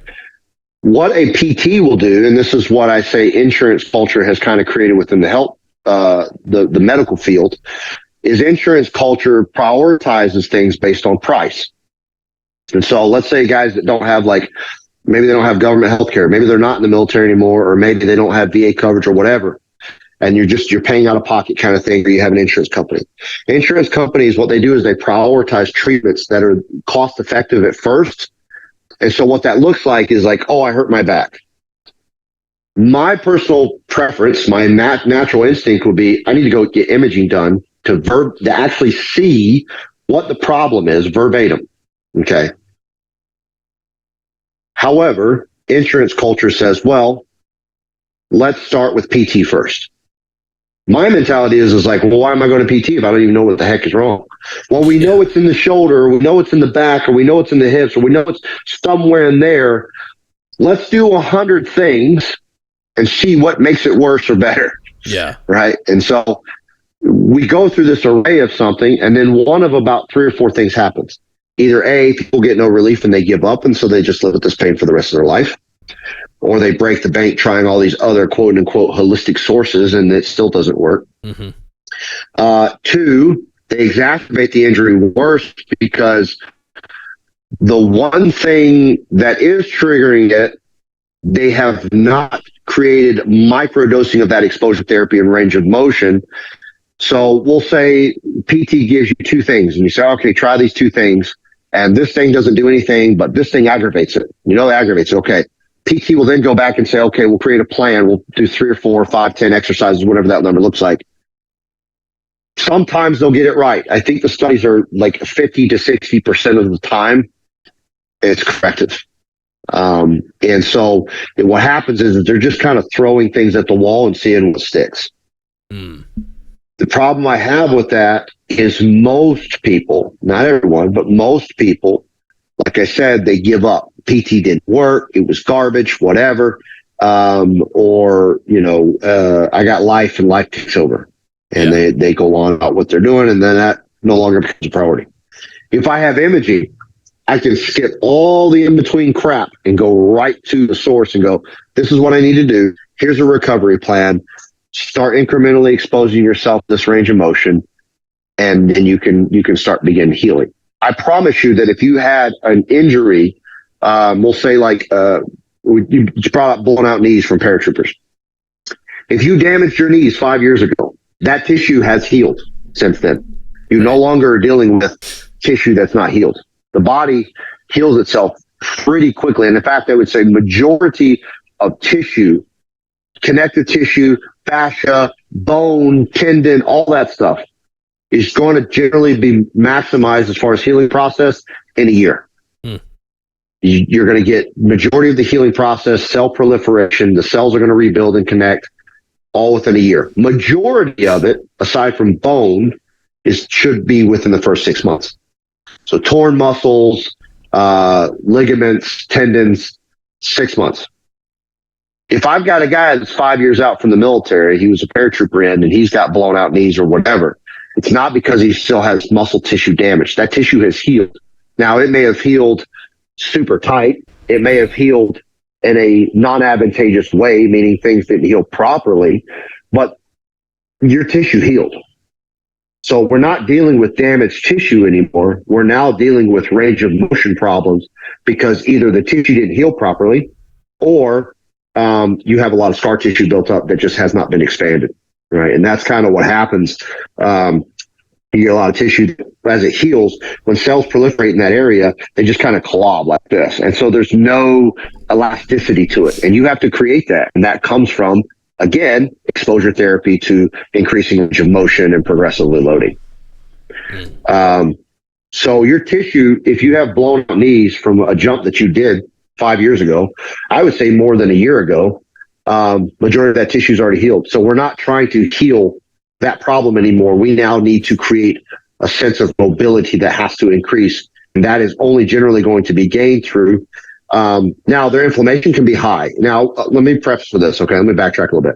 If their inflammation is constantly high inflammation can cause chronic tissue damage. And we see this with things like nerve damage, right? We see this problem with things like sciatica. Yeah. So if I have, we'll say like a slip disc or a herniated disc, what happens is when inflammation happens, meaning the body in that general area begins to expand based on swelling or some form of inflammation, it pushes up against that tissue damage. So that inflammation, kind of, if you imagine a balloon, it's inflaming, right? It's inflammatory. It expands. When it expands, it can rub up against something it's not meant to and cause pressure. And you can get chronic tissue damage very incrementally until it causes further problems down the road, or you re-injure the issue again, or in many people's cases where they have nerve damage, they've completely damaged it beyond repair. And that's another thing that you can address later on, right? But say we're dealing with something like a herniated disc to where now we have inflammation and it's pushing up against a nerve. Maybe it's the ulnar. A lot of guys that have like herniated disc in their upper back can have like numbness in their fingers. That's your ulnar nerve towards the back of the hand. Some people have the sciatica, which is the sciatic nerve. That's where people injure their back and they have numbness down their leg, right? If that inflammation is constant and it pushes up against that nerve, eventually once you've pinched that nerve off so long, over a long period of time, that nerve is no longer getting signals. It's no longer getting nutrients. Can the nerve die? Can the tissue die? Absolutely. And then we're in a slightly different bag of worms. Now we can still create exposure therapy, but what we're really going to have to do is it's actually going to be more mind than it is going to be more muscle. And that is where we're going to have to reteach the body to mechanically load that particular muscle or that particular body movement without needing nerve synapses connection, or we teach the muscles around it to compensate for that muscle that's not firing properly. And that's where we get into the realm of what we call neuropathy. And that's where we have like a lack of mental connection to that muscle because the nerve is dead. And it can cause some atrophy, but I can build the muscles around it to compensate. The human body is extremely adaptive. It's incredible. That's wild. So if you do have somebody that's got, straight up dead tissue or maybe damaged, severely. It's damaged. Primarily a dead nerve. The tissue, I mean, as long as it's still connected to your body, it's typically going to still get nutrients. Okay. But when the nerve has been severed, because it's not getting signal, it will what we call atrophy, which means it begins to dwindle in strength and size and muscle capacity. And that atrophy withers to a very weakened state. So it won't be dead. I mean, if you have dead tissue connected to you, they got to cut it out because that's right. what leads to sepsis and gangrene and stuff like that. So, true. But the muscle in itself, while it will not be dead, the nerve that all of our muscles get an electromagnetic signal that comes from the brain, and it's telling it to fire, right? You guys see my fingers moving. My brain sends the signal. Imagine electricity going through a wire, and it's telling those muscles to contract eccentrically and concentrically. Okay. So when that nerve is pinched off to where it's dead, that muscle is not getting the signal anymore. So guess what? I can't move it because my brain can't tell it to.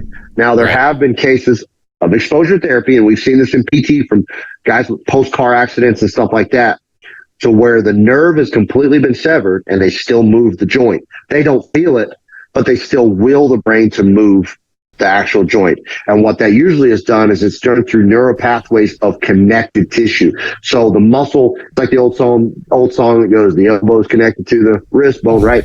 The muscle that's connected to it, the synapses connection will send signals to then cause those both muscles to contract together. And you can recover the movement altogether. Cool. But it's insane, man. And we see this in stroke patients too. People that have had like aneurysms, bleeding on the brain, parts of that brain has been damaged. When you have a stroke, that's why you see a lot of the muscles in the face will they'll either concentrically contract or they just won't contract at all. And then you kind of have this drooping of the face or lack of mobility in one side of the body or the other because part of that brain has been damaged. The muscle wasn't damaged, but part of the brain was. And so now it's not sending signals to that muscle. And it is through exposure therapy. Now, that is slightly different. Like I said, it's a different can of worms, and that will take longer. If we do have serious nerve damage, it can take longer. I've seen it bounce back fast, but it can take longer. But if barring nerve damage, which is not majority of the cases, that is not the vast majority, barring nerve damage that completely disconnects all signals to that muscle, even nerve damage, like we're talking chronic nerve damage, meaning the inflammation has not been reduced over a course of years and you have completely killed that nerve off. But that takes a long time. Yeah. That's like you're in your 70s and you've dealt with a problem since you were in your 30s and 40s and you never corrected it. And now people will go get those nerves cauterized. And that's a real thing. We got some older jiu-jitsu students that were having back problems and we're like, you know what? the nerve is bothering me. It's not allowing me to move in the way I want to. So they went to the doctor and had the nerves burned off and cauterized. And so what they did was they just didn't feel that muscle, but they were able to mechanically still move their body. Yeah. But that takes years for you to have that level of neural damage and nerve damage. But barring nerve damage, general exposure therapy, your tissue's healed. You need to start working on range of motion. Awesome. That's good stuff. Yeah, it's good stuff because injuries, they happen. Yeah. They are. I feel like I feel like you covered so much really good follow-up information. Because some of it, it's kind of funny because some of it's more foundational for the stuff you talked about in the last episode. Like, I think it's, you're getting into the energy systems is, would kind of go hand in hand with the stuff you talked about last time. But I feel like a good chunk of what you talked about today is very much surrounded or very much dealing with maintenance and being able to do this long term. We're not talking about like, oh, we got to build up this. It's like, no, we're going to build it up. We're going to stay at this high performance rate for as long as we can. Like you said earlier, do it until either Social Security hits or until you're 6 feet under. But injuries are huge. I mean, like being able to mitigate injuries foremost, but then work around some. If you are one of those people that's already in a place where you've got injuries, you're dealing with it. It's like, well, it's not all lost. A lot of that sounds like it's mentality as well. Like get in there and figure it out. Right. But yeah, it's pretty cool. Well, did you want to get into anything else before we wrap it up and put a bow on it? I think we can stop here. You guys know this is long format. I can go on. There's a lot that we can cover. I think there's a lot for people to digest right from the start. I'm glad I had a cup of coffee before this episode. Yeah, dude. Well, you laid it on, man, and it was good. I think, I agree. This might be a good spot to wrap it up, and then, you're always welcome to come back on and keep going down keep chipping away at it, man. But yeah, like I said before, the first episode we did with Sam was definitely worth listening to. It's very good. He gets a lot more into diet, a lot more into understanding how to break down, like how much weight you're going to be training with and different things like that. It's very beneficial. And then, double it right back up with this one. I'd say even if you have listened to the last one, go listen to it again and then follow it up with this one. And I think it'd be great to have you on in the future and start connecting all the dots and translating it to some of those, some of those skills maybe that you kind of referenced how, this stuff's important to kind of supplement your efficiency and your overall ability in those areas. It'd be kind of cool to get into some of that. But yeah, man. Also, I'd love to hear more about the mindset on a lot of this, because I know that's just from what you've said today, that's such a huge component to not just fitness, but everything. I mean, this whole world is really driven by having a healthy and strong mindset, I think. Yeah, I agree, man. Cool. Well, I'll have Sam's information linked in the description. DAGR Management, and you also have your fitness app and stuff that you've talked about. But you were saying were you saying you're kind of holding off on that for right now, or? Yeah, so I was tapped off at clients, but I've kind of created a system that should be pretty advantageous for me to open that door back up to more clients and be able to train at a little bit more efficient rate for some people. So awesome. The app's still open. You can still go see it. You can still download it. It's on Google Play Store as well as the Apple iOS system. Okay. It is just the DAGR Management Strength and Conditioning app. Okay. I've got different training programs in there. We talked about force production. I've got training programs for that phase. Like I told you earlier, phasic training, periodization. So I've got periodization for that, periodization for speed strength and reactive speed, periodization for energy systems, and the list goes on. We also have a macro calculator built into that. So we talked about it in the last episode. Calories in, calories out is generally what I subscribe to. And so the macro calculator follows that format. It follows what we call TDEE, which again, we talked about in the last episode, so that you can track your calories. You can still eat the fun stuff you like to eat. You just log it in and it lets you know how many calories you got left for the day and how you can maintain your weight, lose your weight, gain weight if you need to. The list goes on. That's awesome. Yeah. Well, we'll have stuff linked for people down in the description again. Definitely go check out DAGR Management and see what Sam's doing. He's always staying after it and onto great things. Go give him a follow on the old socials. That helps a lot, especially for us small businesses. Very appreciative of all of you that even just following. It's amazing what that'll do, especially for the woke algorithm world that we live in, where it doesn't want to actually show anybody anything healthy or beneficial. It's going to show everybody indulgent and sexualized, and all this stuff is fine, and it'll get millions of views. But as soon as you start talking about health, fitness, self-defense, things like that, then you get banned and put in a little corner. So follows, shares, comments, likes, all that stuff helps. So definitely go shower that upon our good friend Sam here. And without I don't have anything else. You got anything, Steven? No, I appreciate you coming on, Sam. Appreciate you guys. It's been great. Awesome, man. Well, thanks again, and we'll look forward to having you on next time.